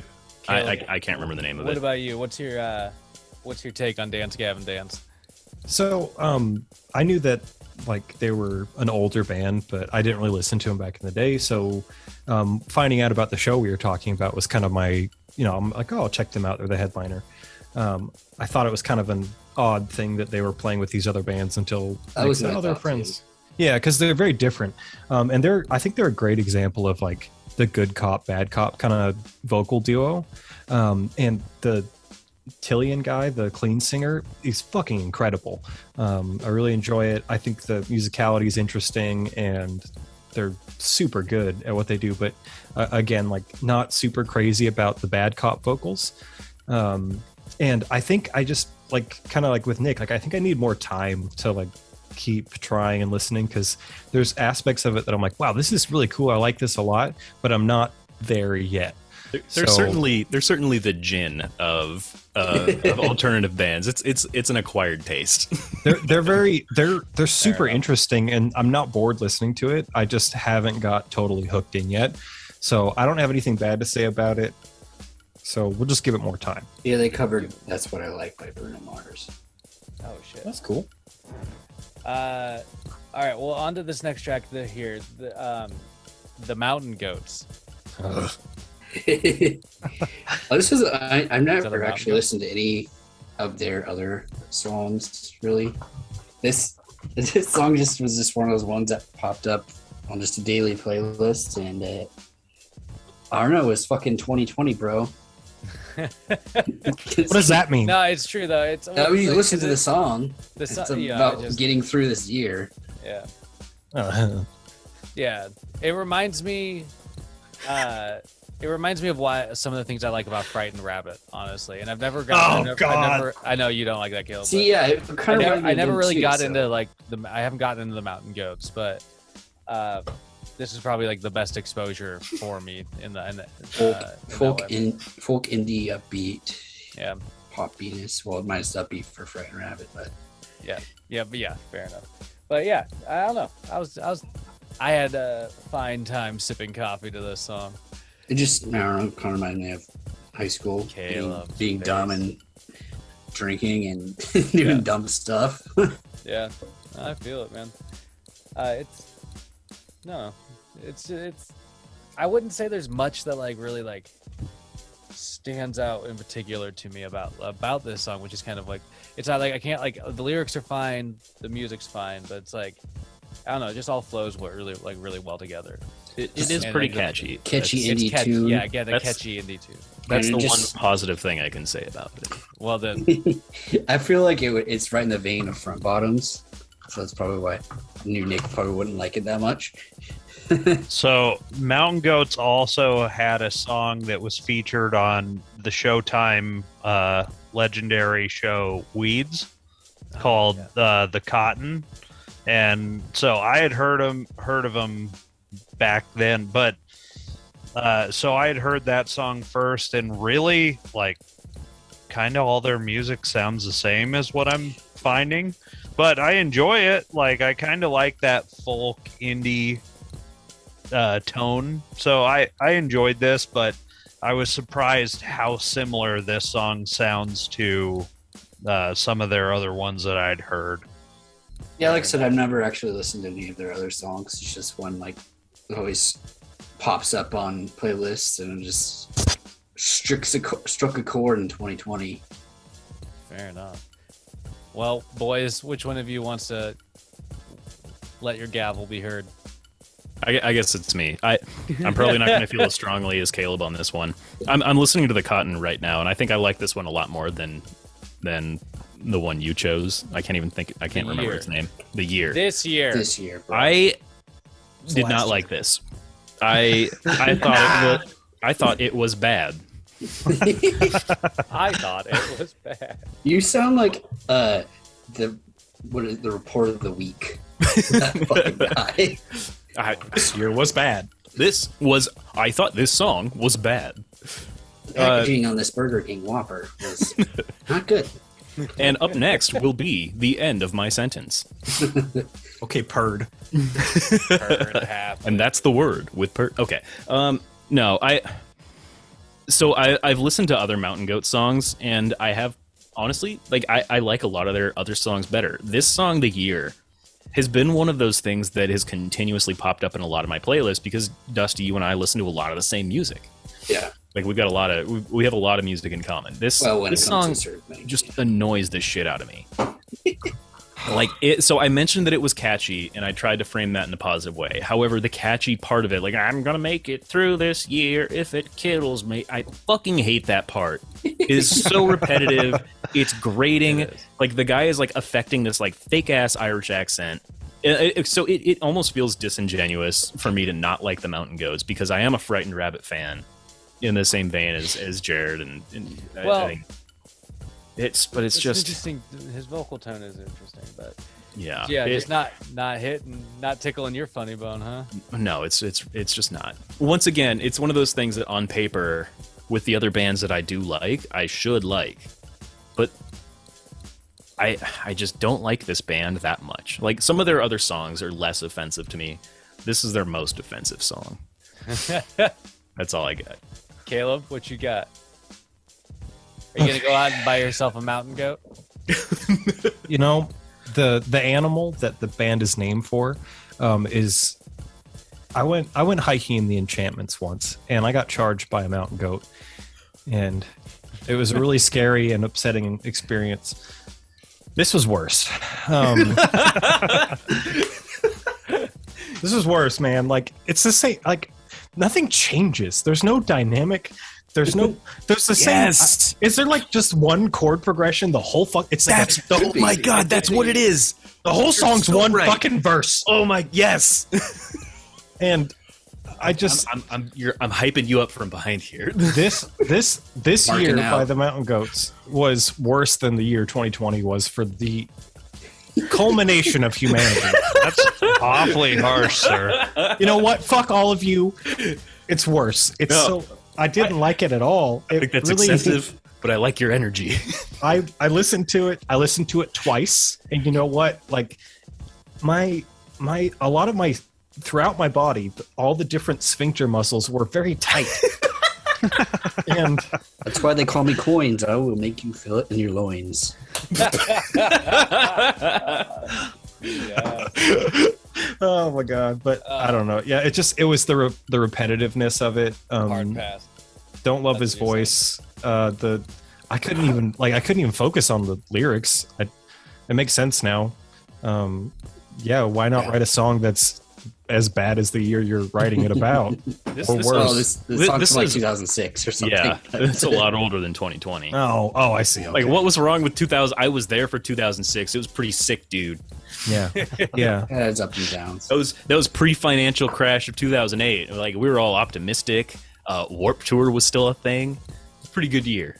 This I don't song know why made me that. mad. Like, The House of Mount- Cards had already basically fallen. By that yeah, point. if Or the financial Mountain crisis. Goats were having that hard of a time in 06, that's their own fault. I remember like being like a minute, like 40 seconds into this, and just be like, God damn it!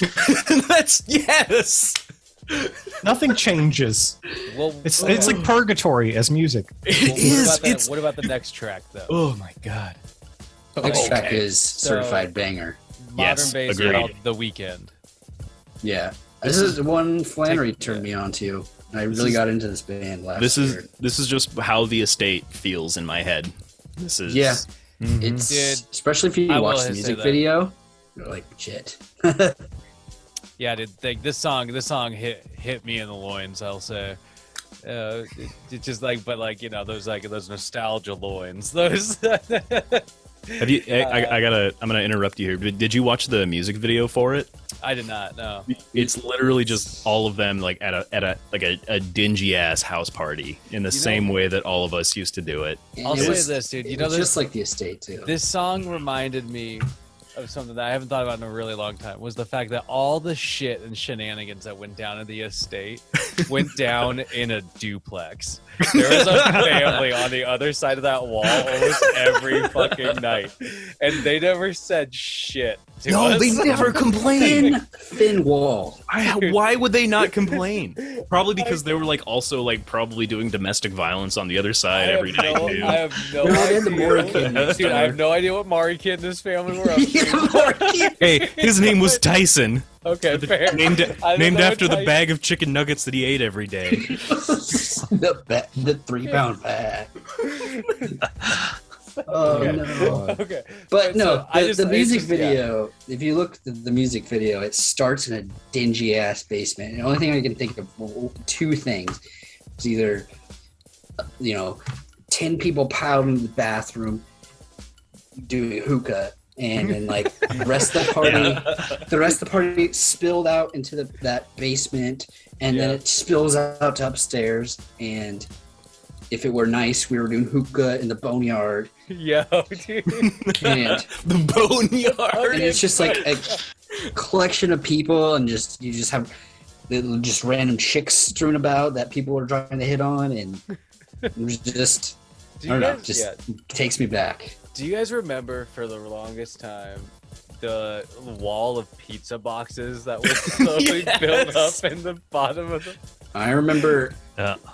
stacking those pizza boxes at the stairs, and I think Luke rode down the stairs in a fucking And it's sled, laundry right? basket or a sled Oh, through them, and he ended up cutting himself. But and then there was like one pizza box that came open. There was just a rotten slice still in there. I remember we were going through them finally. There was like crusts and stuff, and so it was like, How nasty can that place have been? Like that we didn't notice the smell of rotting pizza in these cardboard The boxes. preservatives in that pizza crust. Yeah, it doesn't Could've smell ate too them much. the fine. smell was still offset by all that. It was just burnt away from the Monarch. The fumes, $5 pizza mias. Of Manarch. So Okay, so I was at the estate. I was definitely a downstairs bathroom kid. I basically just hung out in the bathroom smoking hookah until I got too fucked up and had to leave. The DBK. Yeah, on a Instead of the BTK killer, he's the DBK. Downstairs bathroom kid. on a on a separate note, this song, The Weekend, and then on Nick's playlist last week, your graduation. Yeah. I've really gotten into modern baseball, so thank you guys for showing them, because I've gone through their entire discography now, and they're You're good. yeah, I like them a lot. Really dig them. I So was gonna say similar. Like, yeah, it's definitely turned me on to him. So. I'm sure Luke was like listening to this like 10 years ago, and I'm Yeah. like, Probably. I'm looking back, being like, God damn it, I should really listen to more stuff Luke was listening to. Well, some of his stuff wasn't great, but No, some is not great, but Luke has like that same ability that Jeremiah has, where he can listen to literally anything with no reservations. Like he doesn't just like think, oh, this is emo shit, I'm not going to listen to it, or oh, this is EDM, I'm not going to listen to it. Like he just listens to something for the first time, like clean slate, and decides he likes it. And like his music taste has been like, I mean, in the last few years, like I've learned a lot from just like the way he appreciates music.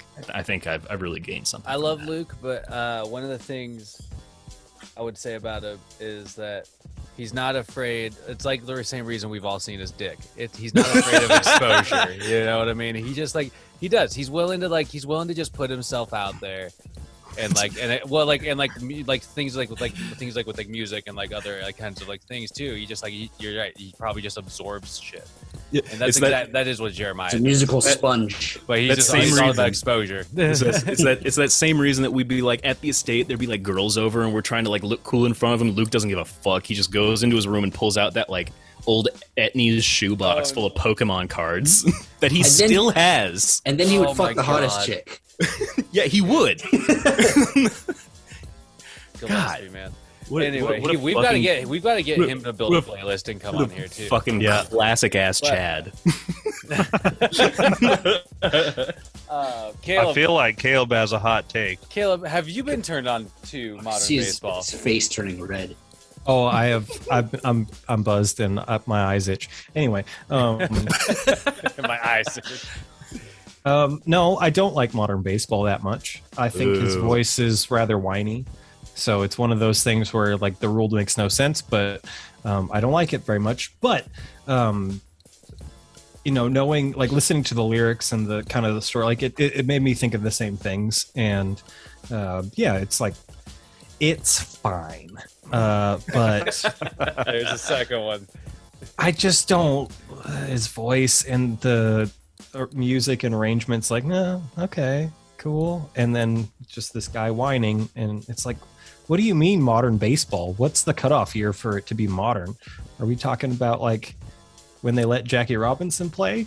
Are we talking about the McGuire As soon as Sosa?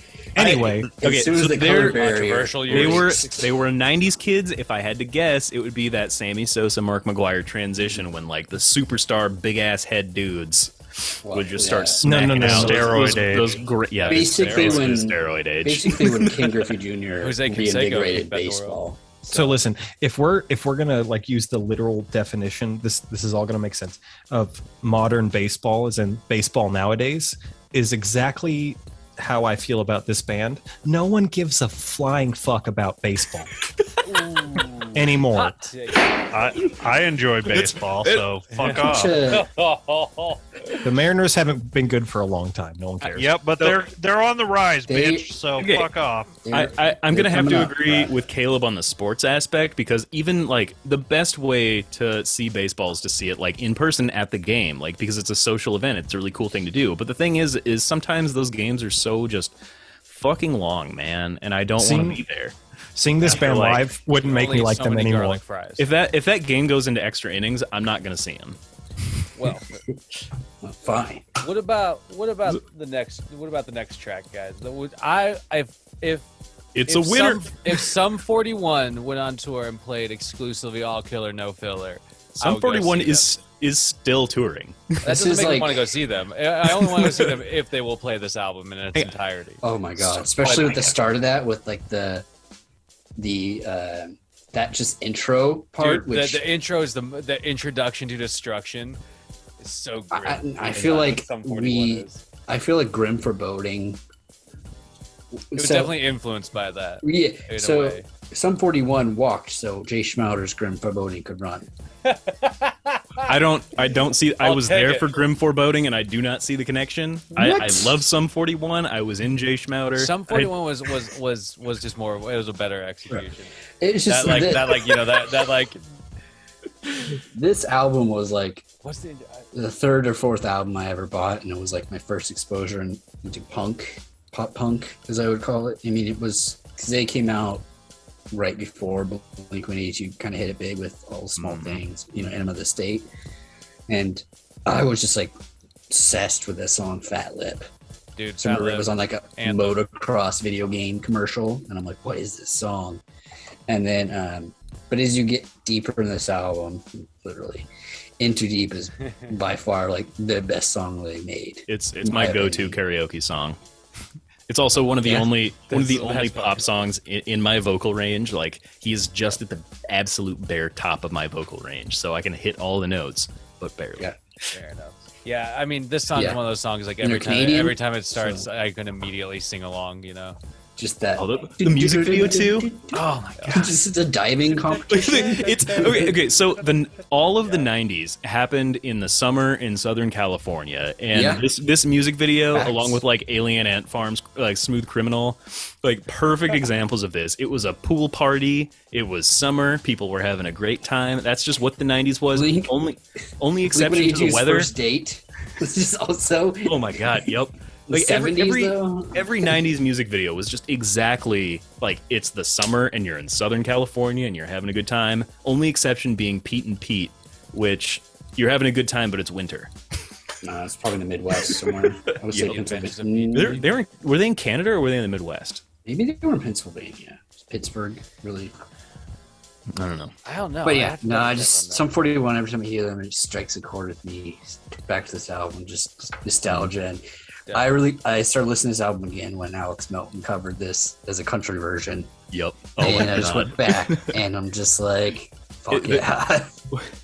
The thing is, like, if you hadn't with Alex Melton's covers, like, if you weren't aware of the original versions, like, you would be absolutely convinced that this was a country song because he just does it so well. What is this hit song this guy's playing? See, I didn't like. I knew of Sum 41, and Fat Lip was a huge hit in the late '90s, but I don't know. I never had this album, and so I don't have much nostalgia attached to it, and so to me, it just kind of sounded like early 2000s, late '90s punk, But and I got so into skateboarding at the same time, so it really struck a chord there. Didn't Yeah. we all when the coolest store in East Wenatchee was Zoomies? yep. No, I'm kind of with Jameson on that. Like, I didn't have the same kind of like exposure to them, other than like hearing them around and on the radio or TV. I was more of an MXPX and selective Blink kind of person, but I have nothing bad to say about them. I like the album art; it made me laugh, and yeah, it did throw me back. But I just didn't have the same well of nostalgia for it, other than like, oh yeah, that reminds me of this time. Like I was in middle school, so that's fun. Well, it's like one of those. so like just to clarify, that album came out in 2001, and their first album, which is another album that like Scott Weiss I think turned me on to, was I gotta interrupt you here and ask like what month of 2001, because that's gonna matter. I have no idea. It's gonna matter whether 2001. It was 9/11 happened in 2001, dude. No, Someone called 911? It was definitely the spring. It was definitely the spring because I guarantee remember that having this wasn't a album. post 9/11 album. Yeah, this does not have the flavor of being post 9/11. Post remember 9/11 is just Toby Keith. I was just gonna say, dude, it's just booting your ass. It's the American God. way. And it's also Marvin Gaye's "What's Going On," but it's a "We're the World" style cover where they had all these fucking artists come. Ugh. I still don't remember. I don't know what you guys are talking about. Yeah, no, this album like always hits home, and this song it does 100%. But I used to like listen to the shit. My parents used to get mad at me for listening to Sum 41. That's like one of the direct memories I get. Like I'd be like listening to like this track, and somebody would like hear me listening to it on the stereo, and then like yell at me about it because I would have it on like a burned CD. I don't think I ever had the actual like album. Yeah. Back in those days. But okay, so the next track though is like kind of a switch up from Sum 41. It's like the Dandy Warhols. This one strictly was just every time I hear this, it reminds me of Jared. Just chilling. That just Jared and Filippo just driving around and listening to Dandy Warhols and yo, dude, just one of those random songs. I feel that, man. Yeah, it's it's like I think about driving around and hanging out, and just kind of all in that sort of era too. It's I don't know if I listen to like the Dandy Warhols too much anymore, but this track is one that I do have kind of like squirreled away. You know what I mean? Like I don't know if I don't know. But like as soon as I saw it on there, I was like, yeah. I knew why I was on there. I was like, dude, that's I can't really remember much of their other songs, but I just remember this one always being just a catchy tune. Yeah. I like the name Dandy Warhols is kind of funny, but I don't have any recollection of this song, and it just sounds like generic early 2000s music to me. So pass on this one. I don't blame you on that. I liked it. Honestly, it reminds me of like a lot of Britpop from like the 90s. It'd be like Blur, Verve Pipe, Oasis, or I mean, it's this just like sort of rock revival song that like might have made it into the pop scene. But the thing is that it happened in 2003, like 10 years too late for Britpop. So like it falls into the. We're gonna bring it back. Yeah, like I don't know why anyone would try that hard to bring Britpop back, but like it fits into that indie rock category now just based on when it happened, and it's just I don't know. I think they're just one of those out of time bands that just happen at the wrong time. It's a pretty cool song. I liked it. Very early 90s sound to them. I do remember one time driving around with Jared, Dusty, and Filippo, and we were trying to figure out how to get alcohol, and we couldn't. So we just so that was every Friday night. We just resorted to smoking Black and Milds, and I think I produced like maybe like a dime bag that I had bought with my lunch money from that week, and.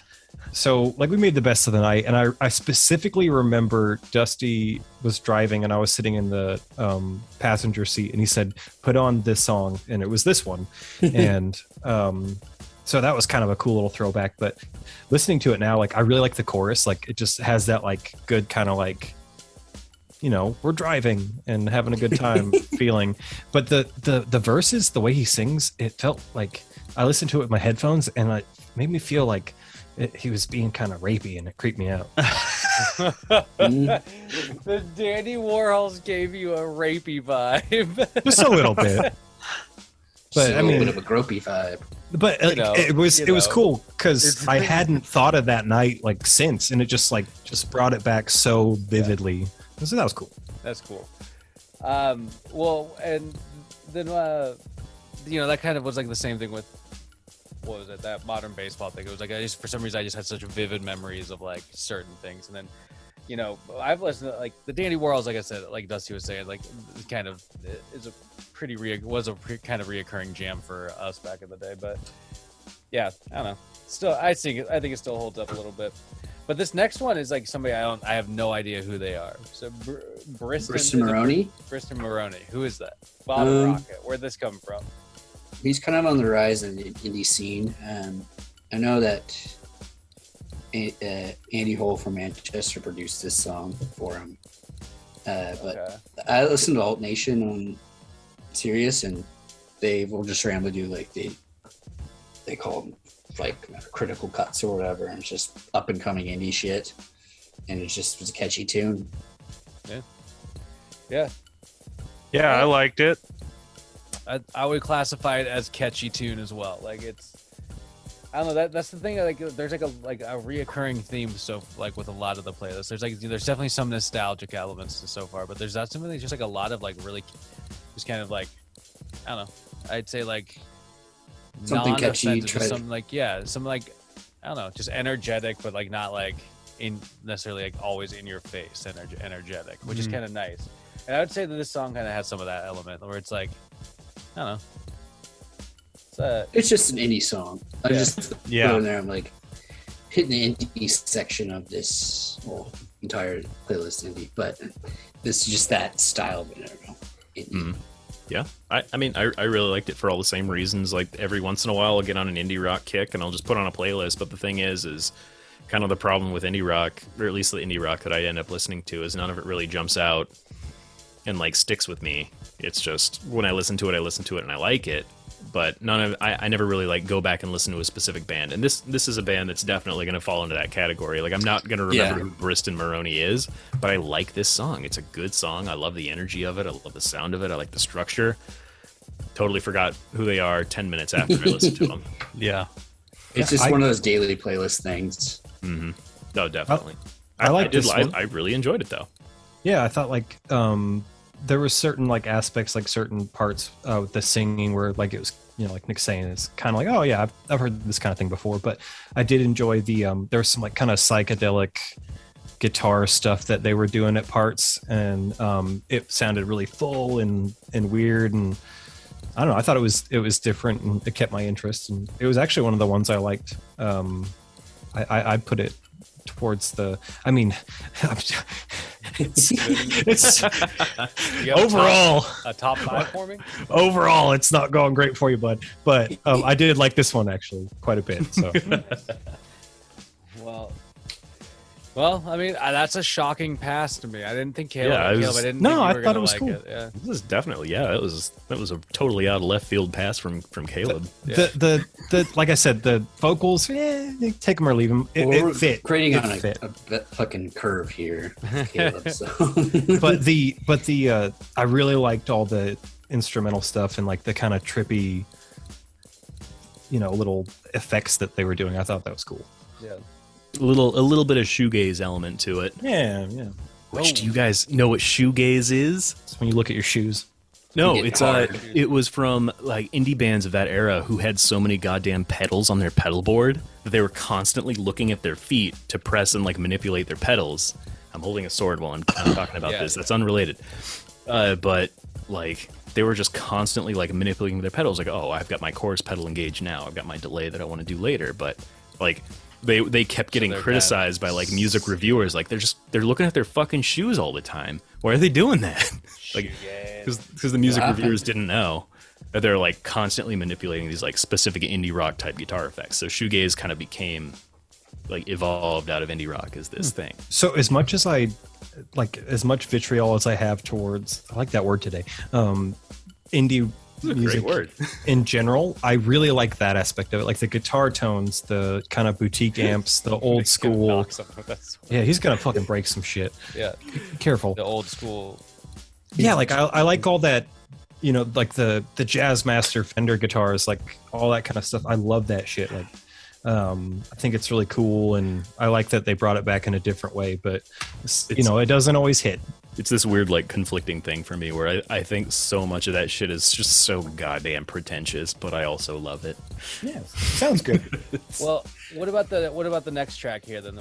So like, is this Is it Broncho? Is that Yeah. Oh, it's just another just straight up dumb indie British pop. Yeah. Indie I song dug this track that's catchy and just it's one of those ones you probably forget about, but it's just. I disagree. You I can say shake- this you one can is shake a leg to significantly this more song, memorable. Yeah, it's just like such a classic, like a British indie pop. I don't even know if these people are from Britain. the first 2 times I heard it, I fucking hated it, and I thought I was gonna come on here and rip it apart. But I found like I kept coming back to it because it's so fucking catchy that I have listened to it probably more than anything on your playlist. So I guess now I like it. I guess They got me. It's a little bit of Stockholm syndrome on that one. yeah. Yeah, that'll happen. I thought it was pretty good. Honestly, it'd be every single time I listen to it, it's going to be just a total coin toss on whether I love it in that moment or hate it in that moment. Like the catchiness of it is also such an upfront aspect, like that kind of thing that goes on in it. Like it's a totally just moment decision. Yeah, it either captures your attention or or like it pushes you away a little bit. I do love the production on it. I think they nailed it's a high production value thing, but they imitated a lot of like classic production values of like certain like old British pop songs, like like the way the Beatles recorded a lot of their stuff. But I initially thought of the Clash. Yeah, Get that. but I don't know. I thought it was a pretty good song. It's pretty Caleb, what about you? Yeah, I'm kind of same boat as Nick and Jameson actually. The first time I was like, that's kind of annoying, and then I listened to it a few more times. And it's like, God damn it, that's catchy. Like, and I thought about like, man, that must be hard to sing live, you know. I don't know what year this is from. It sounds like it could be from the mid '80s and 2017. Well, there you go. I mean, like, that's crazy to me. Like, it sounds like early stuff that 2000s at the latest. That it sounds like stuff that like when my dad would show me music he listened to when he was a teenager. I think this would have been in there just without even batting an eye.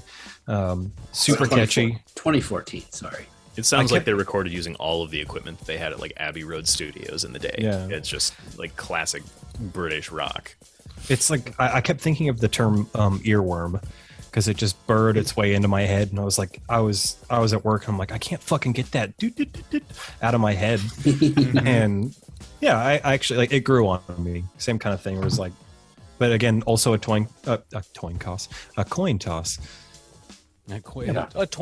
though. Either way. It's a coin toss, but I didn't hate it. I'm taking that as a song title, Toin Koss. Would that be a future song for your project? What's the name of the project? For my project String Lights, with a possible song with a Schrodinger's hit song that may or may not exist or may not ever exist, Fingered by Goblins. I want full credit for both of the new songs you're about to Isn't write. that called the Mandela Effect? No, that's another rabbit hole we can go down later. All right. You want to talk about Bernstein Bears? Oh. Yeah. I think that Figure by Goblins is definitely a Mandela Effect thing. We'll see in the later podcasts. We'll see. Get to the next song. I have things to say. Where's Camp? Where's Amp coming from? This is straight out of the liquor cabinet rock jar. Ooh. Just pull that down off the cabinet. Take a sip. Yeah. It's just I'm one getting of those sweaty songs. Oh, that's not good. Sometimes you just, I don't know, just get that bottle out, by and by. Yeah. And just a relaxing, just porch song. I was just thinking, just a good porch song, man. Just chilling and Camper, like I'd actually heard them quite a bit before this, and they're like watching some videos and stuff. They totally look like frat bros, which is very strange. I wouldn't have thought that, but really? yeah, but they're kind of like that folk indie genre. I dig them, but I can't listen to them too much. Like, Hmm? but I like this song and some of Camp's other music. Yeah, it's Fair just enough.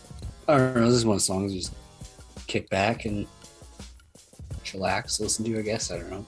Yeah. Caleb looks like he's chillaxing. He Yeah. looks angry. Go ahead. He's Carry on. getting with it. Nick, what about you? How do you feel about By and By? So this is like kind of, for me, it's this genre of songs that kind of happened like the late 2000s, like right around the same time at like Mumford and Sons and a whole bunch of other bands that kind of sounded like this. But it's this genre where it was just it was a genre that was populated entirely by like men with big, thick, full beards that wore like old-timey 1800s clothes, and it's a genre that the internet likes to refer to as stomp hay. And it seems like the perfect song. Like if I were making a commercial for the new Kia Sorento, then if you were to get ready for adventure with the 2022 Kia Sorento, this powerful 7-passenger SUV comes with a large cargo space. It's I'm just driving now, baby. I'm out there. I'm in the desert. it is the most like I'm waving at vultures. it's the most inoffensive song that could easily be put in a commercial for fucking anything. It is utterly forgettable, and That like reminds me of Red Dead. white Bye, moms boy. would love it. No, okay, Bye, okay. boy. do not disgrace the Red Dead Redemption, Yeah, either of fuck. their soundtracks, because those two soundtracks had some of the most like actually interesting tracks placed into those, and this is a not interesting I'm track. just be riding all, I don't have anything horse. bad to say about it Sounds except sad. for it's not that interesting. Don't disgrace Red Dead with your fucking slander. Hang on, slander is printed. No wait, LaBelle? Shut I'm trying up. to think it. J. Jonah Jameson he knows. Let's see. I'm not mad at Angry you. Boy. I'm sorry. I'm not Yeah. mad at you, Nick. I'm sorry. Caleb, was this your favorite track on the playlist? This is my fucking least favorite song. I should This just is- put Frightened Rabbit on there. The This same is Frightened no, Rabbit. no, Yeah, just put fuck. one That on would have been there. great. No. Frightened Rabbit is amazing compared to this cock ass bullshit. I'm So you're so gonna sweaty keep right now. this bottle on the shelf, is what you're saying. You're not gonna, Listen, man. This liquor's staying in the cabinet. Like 3 bars in, I was just like, oh fuck. Like, just It's a good It's- song. it's just that same kind of thing Nick was talking about, where it's like, oh, we're gonna talk about, I think, what is it, West Virginia, like, okay, or North Carolina, like pick a fucking random state and wear your little floppy brimmed black hipster hat, and play your acoustic guitar that you found in your dead uncle's garage. I don't know. I hated it more than the Mountain Goats, man. Like, I listened to it all the way through. I'm always going to be respectful. I'm going to give you guys that. But holy fucking shit. I don't know how long it was, but it felt like it went on for too long. And it was just like, I felt like I had testicular torsion in my brain. I don't know how to express this. I'm like, You I'm need so, some better support up there then. you're right, but I don't know. Like, I can't even get it together. It was so upsetting. You just couldn't handle it. It's just like, it's okay. So it's like the Lumineers and all that kind of stuff. That's like, oh, I hate that so much, but also incredibly boring. I would say that it is definitely slow and a little on the boring side, but that's not a deal breaker for me. I mean, your boy has ADHD. I don't have the patience. I don't even think if you gave me a bucket full of Adderall, it's not gonna. No. Trash. Hit the gavel. Hit the fucking gavel. Thank you. I'm sorry. All right, probably well, won't well, next- if this one You was probably too won't slow, like the then next one then. yeah. How do you feel about houses? Fast talk. Are you asking me? Yeah, Caleb, give me your hot take. Yeah, we'll just go right into that. Okay. Actually, surprise, surprise. I enjoyed this one. Word. We're gonna have a mood swing here. I thought the beat was cool. I thought the lyrics were kind of soapboxy. I have no idea what they're actually about, but I was just like, I don't really know either. They just kind of work. but the vibes there. It felt soapboxy. I don't care. The lyrics don't matter, but I like the beat and I like the all the just the music of it. I thought it was a enjoyable track. I didn't hate it. Oh yeah, it was better than fine. I'll back that. I'm not gonna lie. This reminded me just of like Coldplay. Like this, this sounds like the stuff that Coldplay has put out in the last few years to kind of, save their name after everyone gave them so much shit in the early 2000s. So I mean, yeah, it's fine. Fair enough. I guess I stopped listening to Coldplay. I remember Yellow was like their big hit. Yeah, it's Clocks. Oh, they got even Are you bigger kidding? after Yellow that. happened like way many years ago. You don't No, remember their I first- ruled the world? Their first big hit that I remember. Viva Vida. It was like the Viva La Scientist Vida. one That's or what it's whatever. called. Oh my god. Viva La No, Vida that was album Viva La Vida dropped, was that killer. album dropped after I was like uninterested. Like Yeah, that was That's fair, but was you 2007. couldn't ignore Viva La Vida. That was like a guess ubiquitous album. That was everywhere. I guess I just couldn't. I can't hear or like imagine a song, but I'm sure if you played one, I guess I'd know it because Coldplay's Coldplay. But anyway, I just want to point out hang on, but one absolutely preposterous thing that happened was Viva La Vida was like one of the hit songs that was played at like the MTV the VMAs or whatever, like the Video Music Award or Music Video Awards, MVAs. I don't know, whatever. The But VMAs. they played it live. Get it right. Coldplay played live, but Viva La Vida is just a song with the lead singer and a string quartet. So the rest of the band was just like up there, kind of wiggling around. oh my god! They would carry around those drums. Oh, they did. That's right. They had to be doing something, right? Because they're marching a band. band drums. Oh my god! So they're doing like minor percussion that probably wasn't even mic'd.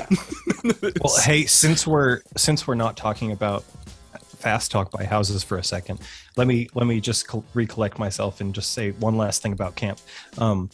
It reminds me of that guy with the acoustic guitar at a party, and I just want to Animal House him. I don't want to hit the guitar against the wall. I'm gonna fucking break it over his head. Anyway, I like this song. Why would you do that to Jake McLaughlin? Well, he was pretty good. All right, okay. Yeah. There's a lot of negative things to be said about the guy at a party with the guitar. That I never had those things to say about James McLaughlin when he picked up his guitar. I always wanted to listen to James. Sometimes you can't judge a book by the cover. Because James absolutely Camp, looked like the cover of that annoying as fuck book. No, he did, but he was a great guy. He looked like it, but you'd listen to his music and it was good music. We're getting deep into the weeds right now. So, all right. So we can go to the next song. the next song's a familiar one, I think, for all of us probably. The Strokes, Someday. I love every time this song comes on, it's always welcome to me. It's just to me one of those too. It's just upbeat, Well, and I just change things up from the last couple songs that were kind of downers. Fair enough. I want to talk to the complexity of the song a little bit, but because of so the Strokes are not really each individual musician is not doing anything that's that complex. But as a band, and this is probably where this absolute the strength of the Strokes comes from, is when they come together, they are playing musical chords that are as complex. I last week, was it a week ago? Maybe a little more. We discussed some of the Japanese bands I listen to, and their chord progressions are absolutely fucking ridiculous. They'll do 12 chord progressions before they come back to their root note. And the Strokes were doing that without doing it in the way that Japan was doing it. They were playing 4 chord progressions, but they would evolve it with the lead, evolving the absolute tone of the chord itself, and they would do it in just the most creative ways. I think the Strokes are one of the greatest bands of their era, and I don't think they did it intentionally. No, I don't think they did either. This whole album is a banger all the way through it. What's your opinion on the Strokes? I like the Strokes. This song always makes me think of watching VH1 as a kid, because they, I hope they made a lot of money, because it was always on every countdown thing. Yeah, VH1 put out. last night was particularly Pretty But popular by the Strokes. But, I always remember like this song, like, and watching footage of people on like a red carpet. But anyway, I like this one, and it always it reminds me of "Lust for Life" by Iggy Pop, which is never a bad thing. So yeah, I like this song. It's cool. Jameson, how do you feel about the Strokes, man? Really good. I mean, reminds me of the early 2000s. I remember this was on a advertisement for like the original iPod, and that kind of gives they got me feisted. Huh? But yeah, I mean, it's a good song. Yeah, I like it. Yeah. Once again, one of the indie bands that Scott Weiss turned me on to. I remember speaking of, since it's 20th anniversary of 9/11. I remember. What again? I remember, what happened again? You sent me a link. I don't know what you're fucking talking about. I remember that I was homesick that day, and MTV was only just playing music videos because he didn't want to play any other content to be insensitive. And I remember that's when I first heard the Strokes Last Night coming on. I'm like, what's this fucking song from the 70s? Just the way the music video like looks like they're on the Ed Sullivan show. Yeah. And it's just like a super simple song, like, you know, like Who's My Generation kind of shit. But yeah, that was the first time I remember hearing the Strokes. Nice. Vinegar Strokes. 2001. That's yeah. Vinegar Strokes. Yeah, that was the first time I heard the Strokes. Oh my god. 20 years ago, bro. Oh, That'd be a good cover. A good Strokes tribute band would be the Vinegar Strokes. the Vinegar Strokes. Just slightly off key. Soy face. Four Stroke Gang, JMO. All right, so I was wondering if you're gonna put a Zeppelin song on this finalized playlist. What made you put In the Evening on? A couple years ago, I mean, Into the Outdoors, an album people forget about because it's very late in Zeppelin's career. It's their last album? No. Second to last. Coda. Well, Coda doesn't count. Coda's basically B-sides album, but That's right.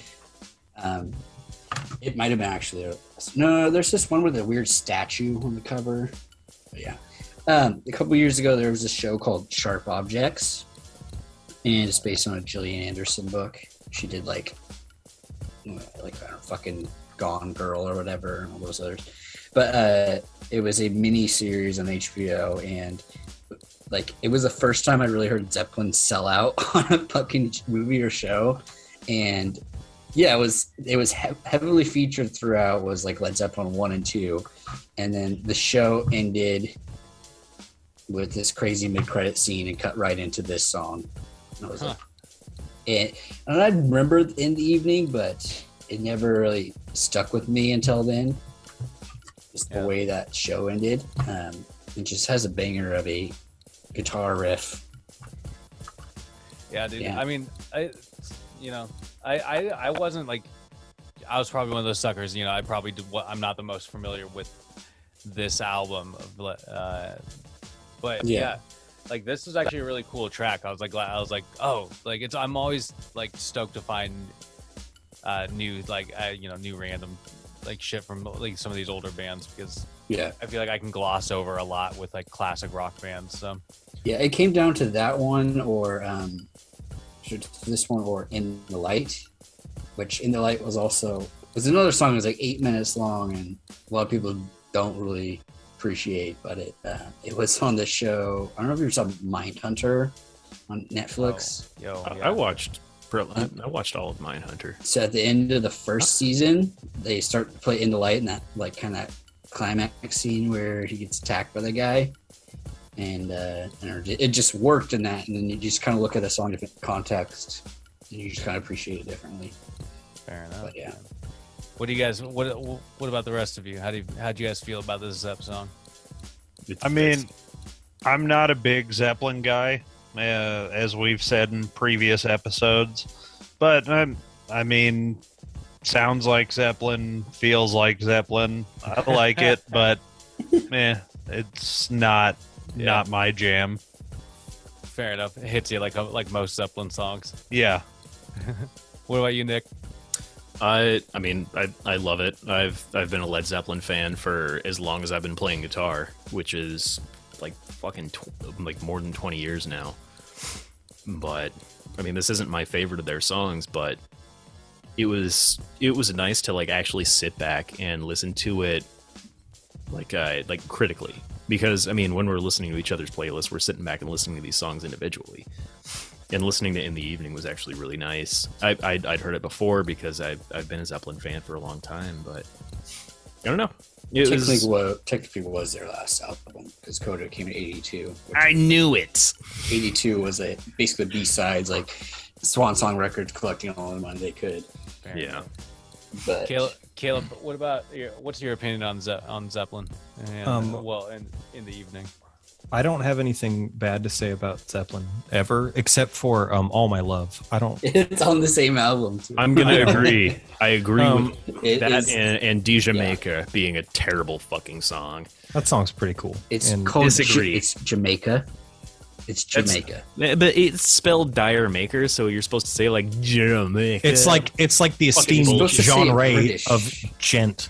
The You're D supposed to say it British. just flows. no, it Jamaica. doesn't, because the D is supposed to be the percussive aspect of gent, like gent, right. Because Hey, you know what? it's Go a get fucking- fingered by it's goblins. a goddamn palm mute. You fucking goblin! I will finger blast you to death. You heard it here first. Well, anyway, no.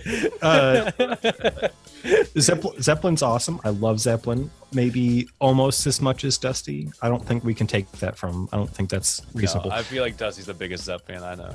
For sure.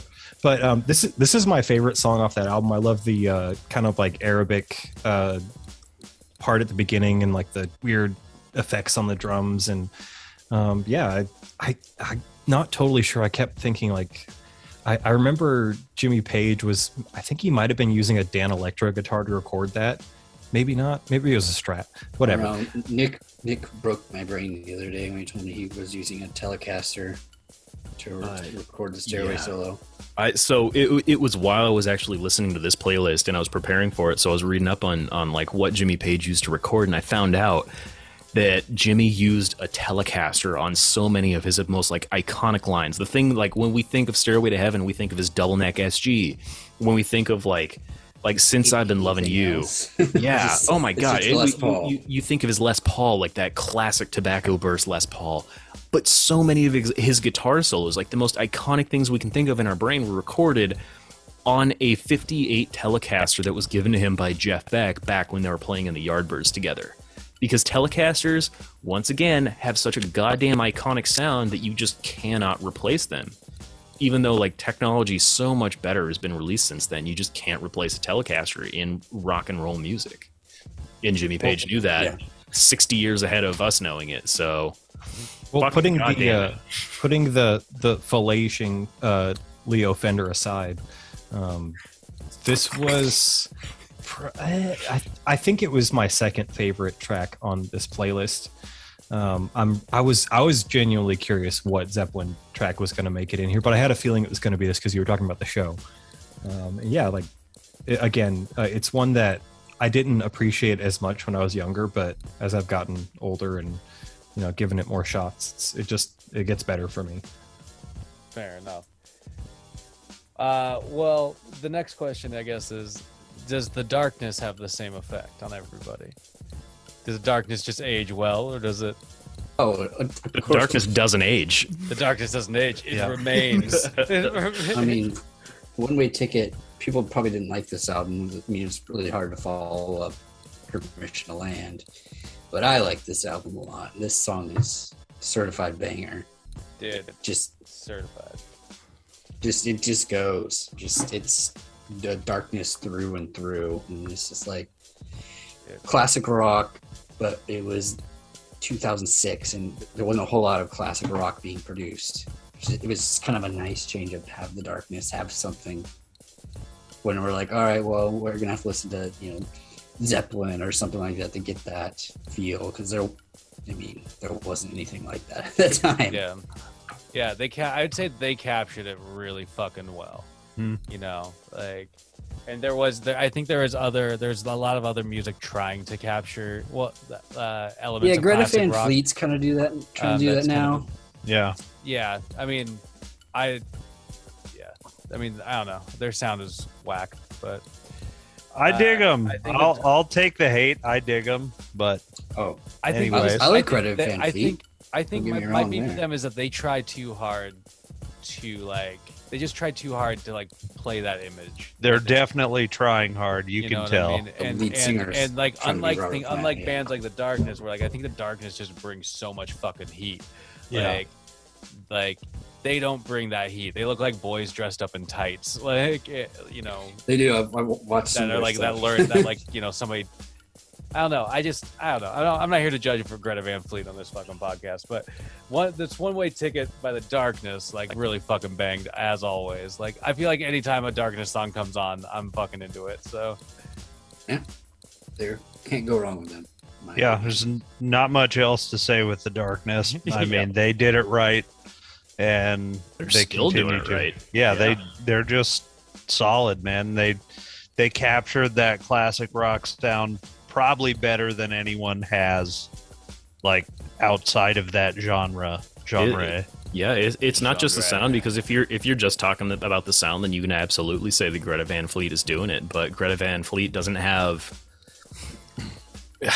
Once again, I'm going to come back to authenticity, and authenticity is the Darkness making a song about fucking Southern trains. well, that's what I mean, dude. The Darkness, the Darkness. It's a brought terrible this, company. You're right. They bring this authenticity in this way where it's Like- they're there to be fucking rock stars and to create Yeah. these fucking bang these driving fucking songs and Yeah. instead of imitating something, they're imitating it by creating the things that they're intent Exactly. on They're, creating, they're- not they're- copying they're- something, I guess. They're very But that happens a clearly. lot with modern music. Man. Oh, I mean, there's it's there's it's regurgitating itself a lot faster these days. I mean, you could read not the Fountainhead.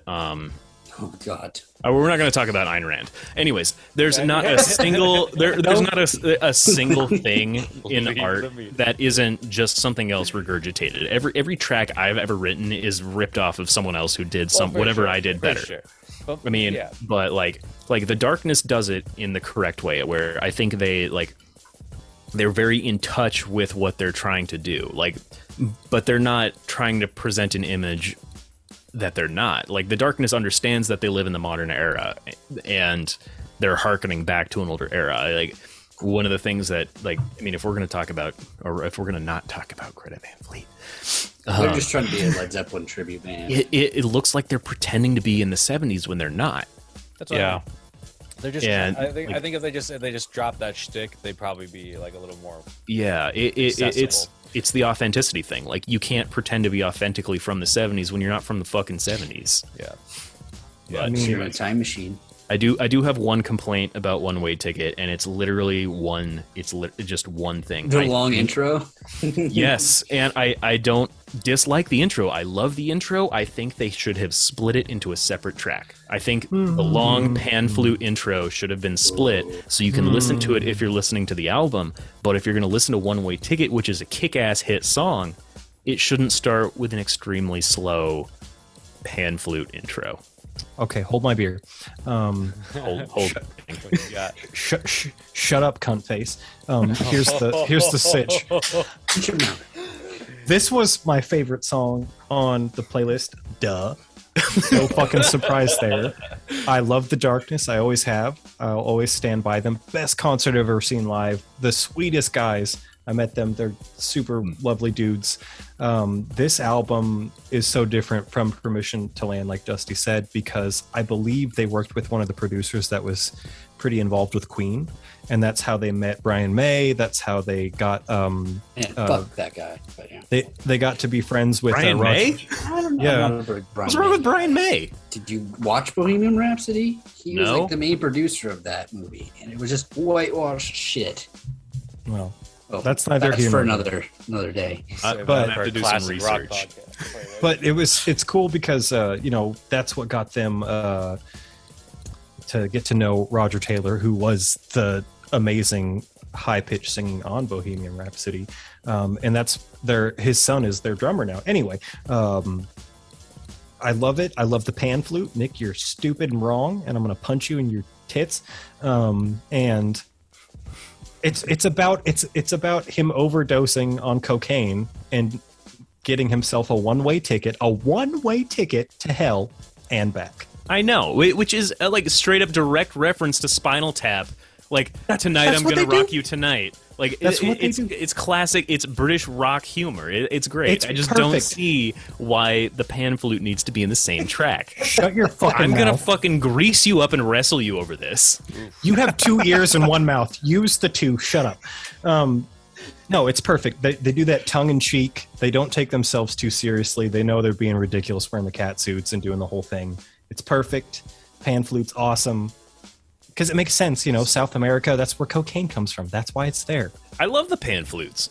Still don't think it should be. I do know. I love the pan flutes. I just don't think it should be on the same cut. There should be a cut so that discerning listeners can be like, I don't necessarily feel like listening to it. Whatever. Passionate pan flute. All right, debate we'll just get on from this presidential debate. I don't mean to cut in here, but I'm about to get lost in IKEA. So, where the I don't know. I'm trying. That was good. I want to. Can I interrupt a little bit? What do you got? What do you got? Okay, so I'm a fan of Dan Harmon, and one of the things that he did. I'm also a huge fan of Randall Park. Randall Park being like. He's Special Agent Jimmy Woo in Marvel right now. He was in like Always Be My Maybe, which is I'm a massive fan of Randall Park. But for those who don't know, he was Agent Jim in The Office. Yes. Oh yeah. But so he was in a show called IKEA Heights, which was literally a totally indie produced show where it was a total soap opera style drama that they filmed like on camcorders without permission in IKEA for their sets. And so like while they're filming, like customers will casually like walk onto their sets, get confused and like leave because they're clearly filming like a dramatic scene between like a cheating husband and his wife. Oh my God, dude, that's fucking it's just epic. Absolutely fucking hilarious. I just wanted to plug that. That was like a Dan Harmon classic. Dude, I thought you were going to say that this song was the theme song to that show.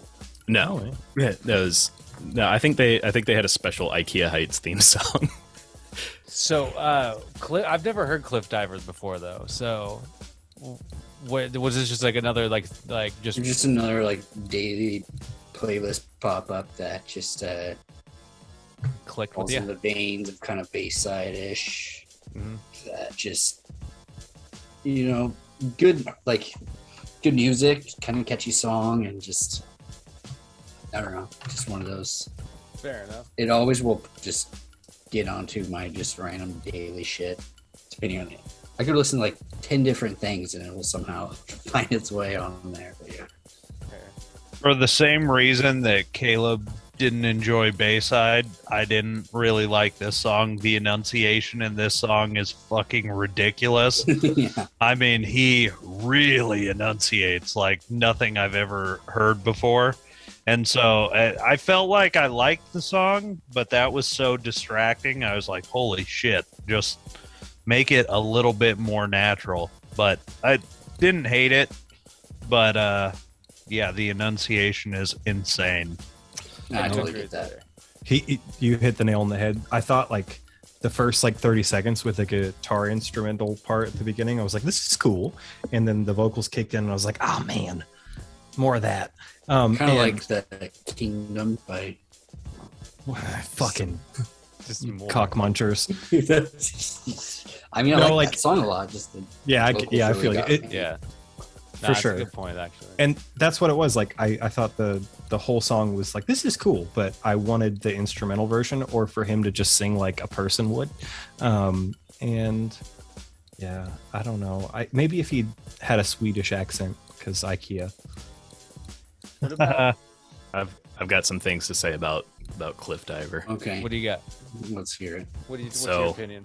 Once again, it's one of those things that on paper, it's got this Midwest emo, this pop punk and this some easy core elements where like I should like it on paper, and then it has this like whiny singer that, like Caleb says, just enunciates a little too much, and I can just tell that it's just not authentic. It's not true cult. But I love it. Oh, But you love it. It's not intended to be authentic. And if you listen to a lot of their other songs, they have another song called Gas City, with the repeating chorus is, you gotta gas up all your homies so they can, like, so they don't quit, so they keep going. It's so clearly never intended to be authentic. It was meant, it's not meant to be taken seriously. It's meant to just have fun with it. It's just this music that they're having fun with, and they're playing these like complex ass riffs, and they're playing this just like well-structured music, and in half of their songs there's a fucking saxophone that just comes in out of nowhere to provide this smooth ass element to it. This is hands down my favorite song on this playlist, and this has been a band that I have like this has been a band that I have been listening to all week. I am absolutely in love with Cliff Diver. I think they are the far and away the best discovery I've made on this playlist. Thank you, Dusty, for Cliff Diver. Dang. I didn't have fun, and I'm all sweaty. we haven't heard from you, Jared. What do you think? On Cliff Diver, you know, to me, like, it started out, like Caleb kind of mentioned, it started out sort of strong. I do agree with you guys on the vocal work. It just, I don't know. Yep. It seems just too, there's no effort there to like just do something easy and natural, which it's not intended to. Yeah, and I get that, but it's also like, I don't want to. This song didn't make me want to dive deeper to find out that it wasn't intended to. He didn't want to drop off the cliff. I highly recommend you guys do dive deeper into their other tracks, and it becomes very apparent what their shtick is. Like, they take themselves as seriously as like a casual Dungeons and Dragons group. So if Jay Schmauder or Capitan were slightly more serious, a little more technical. Because Jay Schmauder El Capitan didn't try to be a genre. Like, Cliff Diver is trying to be Midwest emo. They're trying to be pop punk. They're trying to be a little bit easy core, but they're trying to do it casually. Like, they're just having fun with it. They're not trying to fit it into these things because they think that's how they're going to succeed. They're trying to do it because those are the things they like to play it. Also, they have a kick-ass saxophonist. Might as well use it. Fair. I don't know. I think Cliff Diver is one of those things where like it sounds completely inauthentic at first, and there's a reason for that, because it's not really that authentic, and not because they're really not trying to be. They're just having fun with it. Fair. I really liked it. Fair enough. Well, okay. Kind of coming off of that, I guess that I don't know. Like the next track is we've talked about it a little bit on, before, thanks to Jameson. Sturgill Simpson. This song was such a fucking random song from what my imagination of Sturgill Simpson was. Like, you guys told me about this. You know what I mean? Like, but Make Art Not Friends was like this fucking wild card track. I would dare say that this might be like, just like having talked about like being exposed to new shit. This might be my favorite track on the playlist. Because I just wasn't expecting it, and like when I was opening up the cafe one morning, I was just like, the fuck am I? Like, where? Yeah, that's stirred. Oh, I remember. I felt like Jeremiah when I had him listen to this song. He was like, "What the fuck?" And like I had him listen to the whole album. It was just like the whole album. Like at the end of every song, it sounds like a channel changing, like a fucking Robot Chicken. I love that. Yeah, and it changes genres slightly, I would say sometimes, but it's just like this weird, like whenever I heard Sturgill Simpson, I was thinking just some, Zach Brown band shit, and then I saw it and was just like, what is this? Yeah. And it kicks everything about it I liked. Yeah, I'm into it, man. I'm into it. Jameson, once again, anyone who hasn't listened or seen Sound and Fury on Netflix, go watch it. It's fucking so awesome. Good. And I think this one randomly cuts from like an anime scene to somebody riding around an apocalyptic city on a longboard. And but yeah, Sturgill's one of my favorites. Dig it. I don't know that Sound and Fury is my favorite thing from him, but it's so experimental, really cool. Yeah, love it. Yeah. Nick, what about you? So I'm a huge fan of the Mass Effect series. It takes place like a couple hundred years in the Never future. heard of it. What's this? You've never heard of Mass Effect? You didn't see Luke. You didn't see Luke playing Mass Effect nonstop for like a month straight at the estate. Oh my god. Anyways, in Mass Effect, you are a fucking perfect ass human. Not by intention, he just happens to be that way. He's a military leader, and he saves the galaxy from like an eldritch horror threat. He literally like, so in eldritch horror, normally like you would find an incomprehensible being that you can't understand and would eventually drive you to madness. And Shepard, the protagonist of Mass Effect, is Commander Shepard, and he's like, fuck that, I'm gonna shoot it. What does this have to do with Sturgill Simpson? So, anyways, I'm explaining Mass Effect. I'm a big fan of Mass Effect, and in that universe, this to me sounds like if they still listen to country music in the Mass Effect universe, this is what it sounds like. Fair enough. Prog rock country. This I wouldn't even call it prog rock, man. This has like elements of like weird 80s like pop rock country, and like the synth tones in it are absolutely fucking killer. They're so good. I'm a sucker for good synth tones. It's a kick-ass song. I absolutely love the theme of the song's called Make Art Not Friends. I obviously don't have any friends, and I make art, so Yeah, fuck you. And none of us like you. Leave meeting again. You're merely an acquaintance. No, I thought it was great. It's not something I would listen to on its own, but the atmosphere of it is impeccable. Agreed. Impeccable. I don't have anything like this was one that it had to grow on me from that album because, and it's such a dumb small complaint, but it really gets me even still, is I love the intro to it, like the weird instrumental trippy little thing they're doing. It's kind of like, it makes me feel like I'm driving like a DeLorean and like Knight Rider's talking to me and like, something whatever. very Dark Side of the Moon-y to Like that. it's somehow Yeah. both a DeLorean but also like a big rig truck. Yeah, like I'm any color you like. It's a big rig truck with the doors. yeah, that's Rolling doors.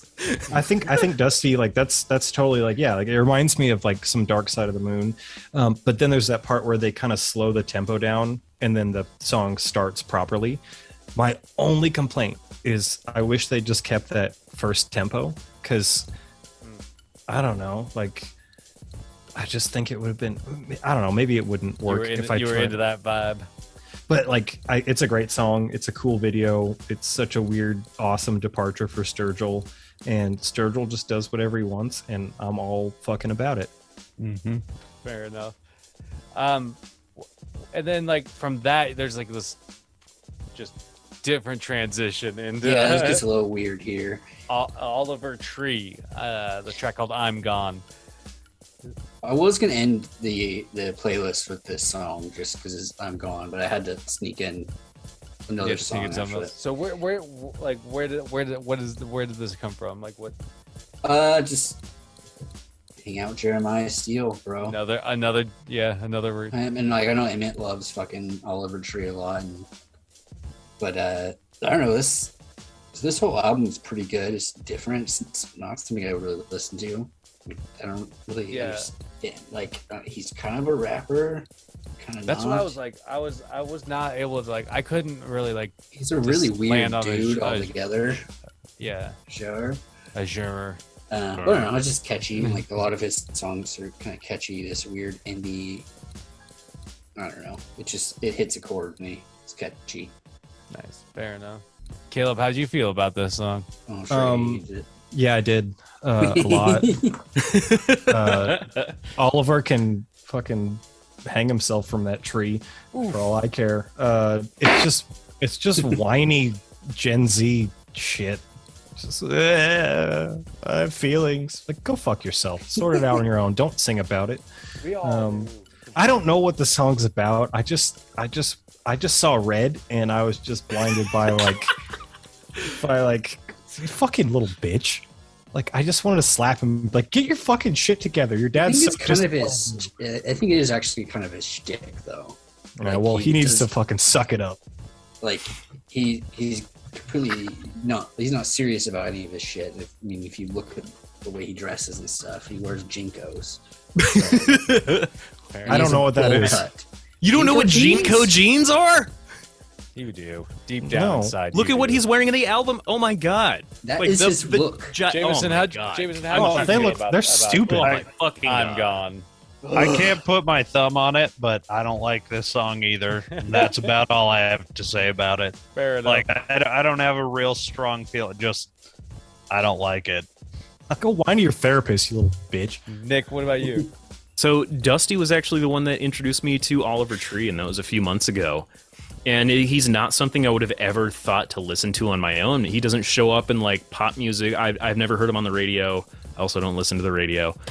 Turn on some KW3 here. I knew, I don't have KW3 to play the same fucking 15 pop songs that are popular that month over and over again. But like Oliver Tree, have you heard this song before? So I was aware of Oliver Tree before Dusty introduced me to him. Like, I'd seen him before and I thought he looked ridiculous, and I just wrote him off. And then like Dusty told me to listen to him, and I was like, holy shit, this guy's got like some songwriting chops. Like, he's not an attractive guy, so he like adopted this shtick of wearing his fucking windbreaker and his Jinkos and his bowl cut. He's not Gen Z, he's our age. Like, he reminds me of like Joey Frazier a little bit. So he's a millennial. Yeah, he's a millennial. He's our age. And his like the silence right after Doesn't change anything. It's a Joey Frazier. But he reminds us of Joe. Okay, he kind of looks like Joey Frazier. Exactly. I'll take a fucking cheese grater to his face. Like cheese grater Joe, dude, don't threaten him. Dude, you know cheese grater Joe will come on this podcast and kill one. I really like Oliver Tree. Man into the mirror. I like Oliver Tree. I think his shtick is so weird, but his songwriting is also so weird. Like, he's not writing pop, he's not writing hip hop. He's just using a lot of these elements to write. Like, he's not writing rock either, but he's just using so many of these elements to create like I wouldn't even call him so much a musician so much as I would call him like this weird multimedia artist. Because it's just what the last 5 years have produced of all these bedroom artists, as they're called. Yeah. So he also has this running theme. So this character that he's playing right now, or that he's been playing, I think he's retired this character named Turbo, which is the bowl cut and the red sunglasses and the Jinkos. He's into extreme scootering. Yes. What? So the scootering thing is entirely dating back to an element that happened to him when he was a kid, when he like wrecked a razor scooter and like seriously like developed some like fears and like actual injuries that like fucked with him for a long time.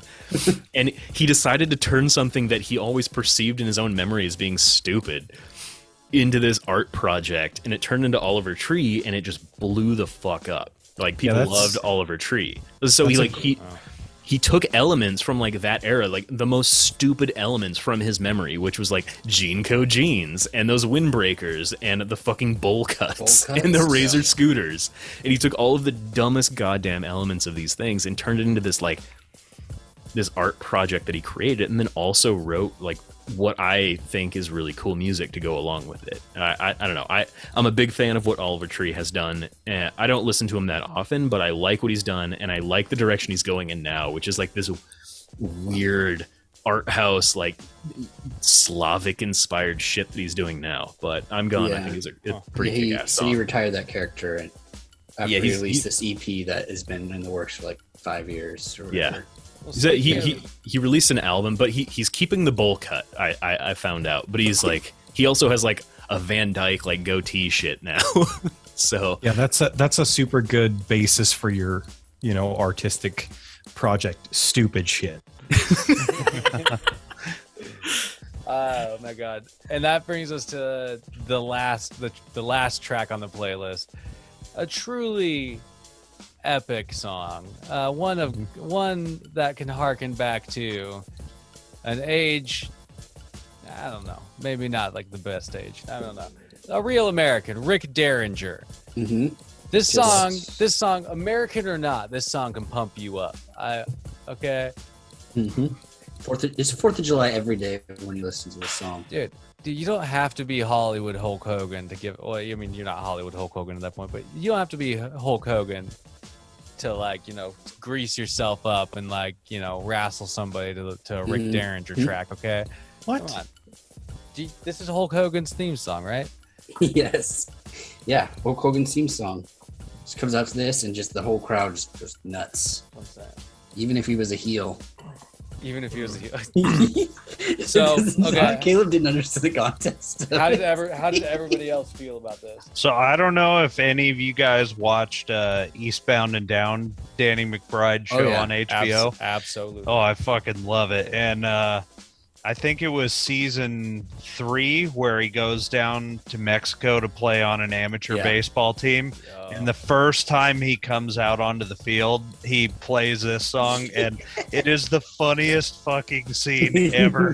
He's like spends $1,000 on fireworks, and he's running around with an American flag draped over him, and he's flipping off the fan. It's so fucking funny, and I can't hear this song without thinking about that, and it just makes me laugh so fucking hard every time. Exactly. This song has like nothing but comedy factor to me, like at the very bottom of it. But yeah, what about the rest of you? Are you a Rick Derringer fan? It. Go ahead, Nick. I mean, we talked about Toby Keith earlier. What? Earlier? Oh, it's Hi, happened. Shayna. Anyways, Cameo.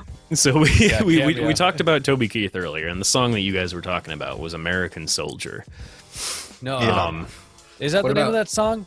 Wait, It is. Legitimately? Okay, I never knew that. So- I just remember listening to that on repeat.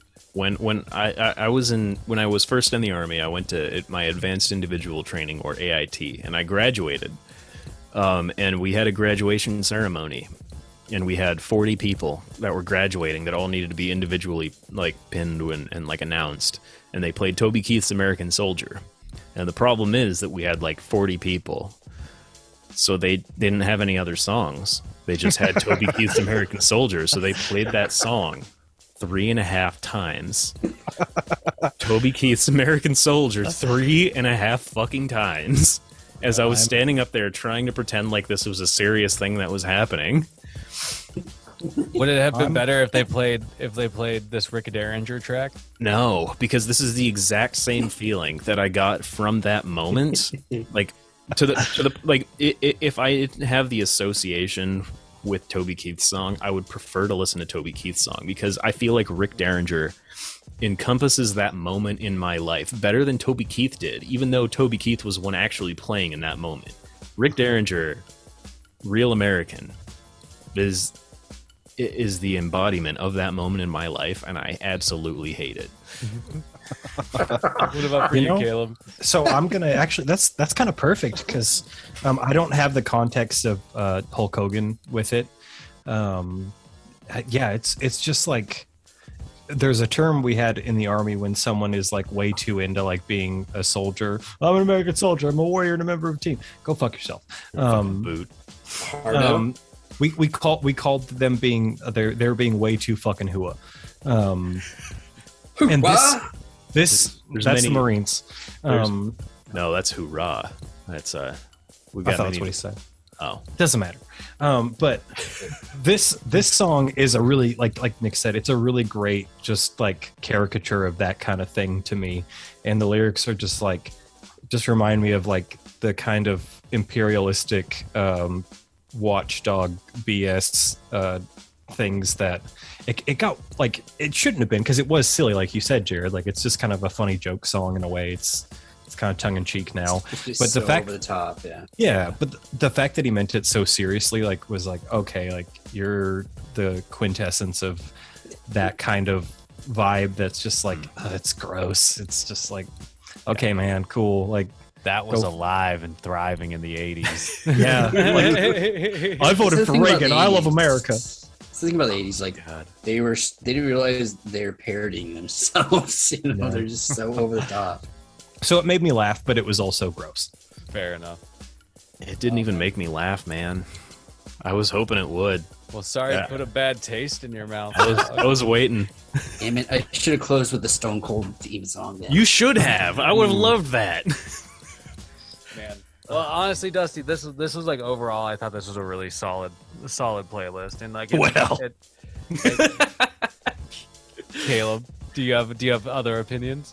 Overall, I'm gonna like, if we're doing a letter grade, you scraped by. Like I'm passing you because I want you to graduate because I'm that nice teacher. You got a D-, homie. Well, that's not a passing grade. Well, in my class it is. You got enough extra credit in there here and there. 61%. Or as Tenacious D would say F+. Yes. No. But I enjoyed the shit out of this. There was some stuff it got a little off in the weeds for me a little bit when we got into the late 90s, early 2000s stuff personally, but I found some stuff on this that I'll continue to listen to and dug it. Hell yeah. What about you, Nick? I really enjoyed this playlist. I knew it was a winner like the first time that he posted it. There was a lot of songs on here that I already knew, of course. I mean, like me and Dusty have been exchanging music for a long time, but there's a lot of stuff that I hadn't been exposed to. And once again, I got to plug Cliff Diver again. That was far and away like totally new and exciting discovery for me. So, but there's some hot garbage on this. Yeah. Front bottoms, camp, no thank you. Mm-hmm. So I'm gonna give you a A-. What's best and Nice. worst, I wonder? Best and worst song? I'm gonna have to say. I mean, best is Lost in IKEA, Cliff Diver for me. I'm gonna have to plug that one. And the worst is literally anything and everything by the Front Bottoms. I should have put Jim Bogart on there by the Front Bottoms. I think he would. What about you guys? More. Me. I mean, honestly, I was really like, I love the darkness. So that was like, that's a pretty like that would be a shoo-in. But I'd say like honestly, Sturgill Simpson like kind of took it for me on this one because I was just like, what the fuck, dude. Nice. And probably for myself, like the weakest one was I don't know. It's probably either camp or I don't know. It's probably camp. If I'm being honest. I don't know. Like it had some cool elements, but just like overall, I feel like it reminded me of the kind of fake sort of aesthetic that people like in non-rural places try to project. Yeah. So when a thinking lot of about Olympia. Yeah, it reminded me just exactly of Olympia. I was like, Like these they're fucking pretending they're from posers, Ferndale dude. or something. Like nothing wrong with that. Like nothing wrong with that. It's just like it's just wrong to be a poser if you fucking ask me. Like, so, Personally, favorites would either be Black Licorice or The Weeknd, and bottom of the list would probably be We Used to Be Friends. Interesting. I would also put that choices. modern baseball song up probably at the top. I like that song hit for me also, Jameson. I'm gonna kind of go with pretty similar to Jared. Obviously, The Darkness, Led Zeppelin, Sturgill, amazing, loved it. Camp, I think, wins by a long slide as like one of the worst songs I've heard this year. And followed very closely like by the Mountain Goats this year. Mountain Goats, look what I did. But I there, thought you would have hated a couple other ones more. So no, there was some Surprised ones me that there. there were some ones that really surprised me too. Like I really enjoyed what was it? Shit, I'm looking through it right now. Bristol Maroney was cool. Houses was cool. Struggling. Yeah, that's it. Yeah. Houses was another one that I like. It's kind of that was the one I done unexpected. Yeah, unexpected is a good word for it. What, Nick? Did you give us your top? Yeah, You did. we discussed mine. What was your bottom? Oh yeah, the front bottoms. I know that. Yeah. All right. You better not forget it. Don't forget it. Damn. Well, yeah.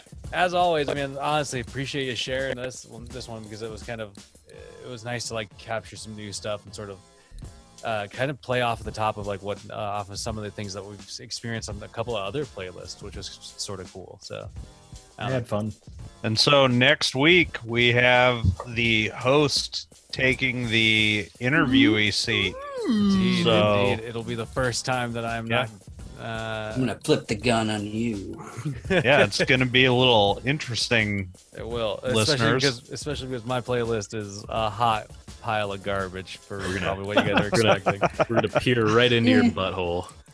You're gonna Everybody's look got right their into different it. tastes. Stare right in there, see what happens. Can't All right, judge guys. anybody on their musical taste like that. Yeah. No, and that's Yeah. what I love about this is just exploring different musical tastes. Sure. And as much as I hate everything, I really can't stress enough how much I actually really enjoy, like, you know, getting, for lack of a better word, forced to listen to music that I wouldn't otherwise. No, for sure. And yeah, it's been cool. Like, there's some surprises, and you know, to quote Jared, I remember the song by Technicolor Waldo's Gutter Lover. I kind of like hating on the ones I don't like. It's fun. Yeah, dude, it's It's just fun to be it's negative. fun. kind of is. Oh god. Pessimistic Pete. All right, well, we'll Negative leave it Nancy. here. Everybody, say good night. Good Hot night. dogs. I'm Keep just your gonna- stick on the ice.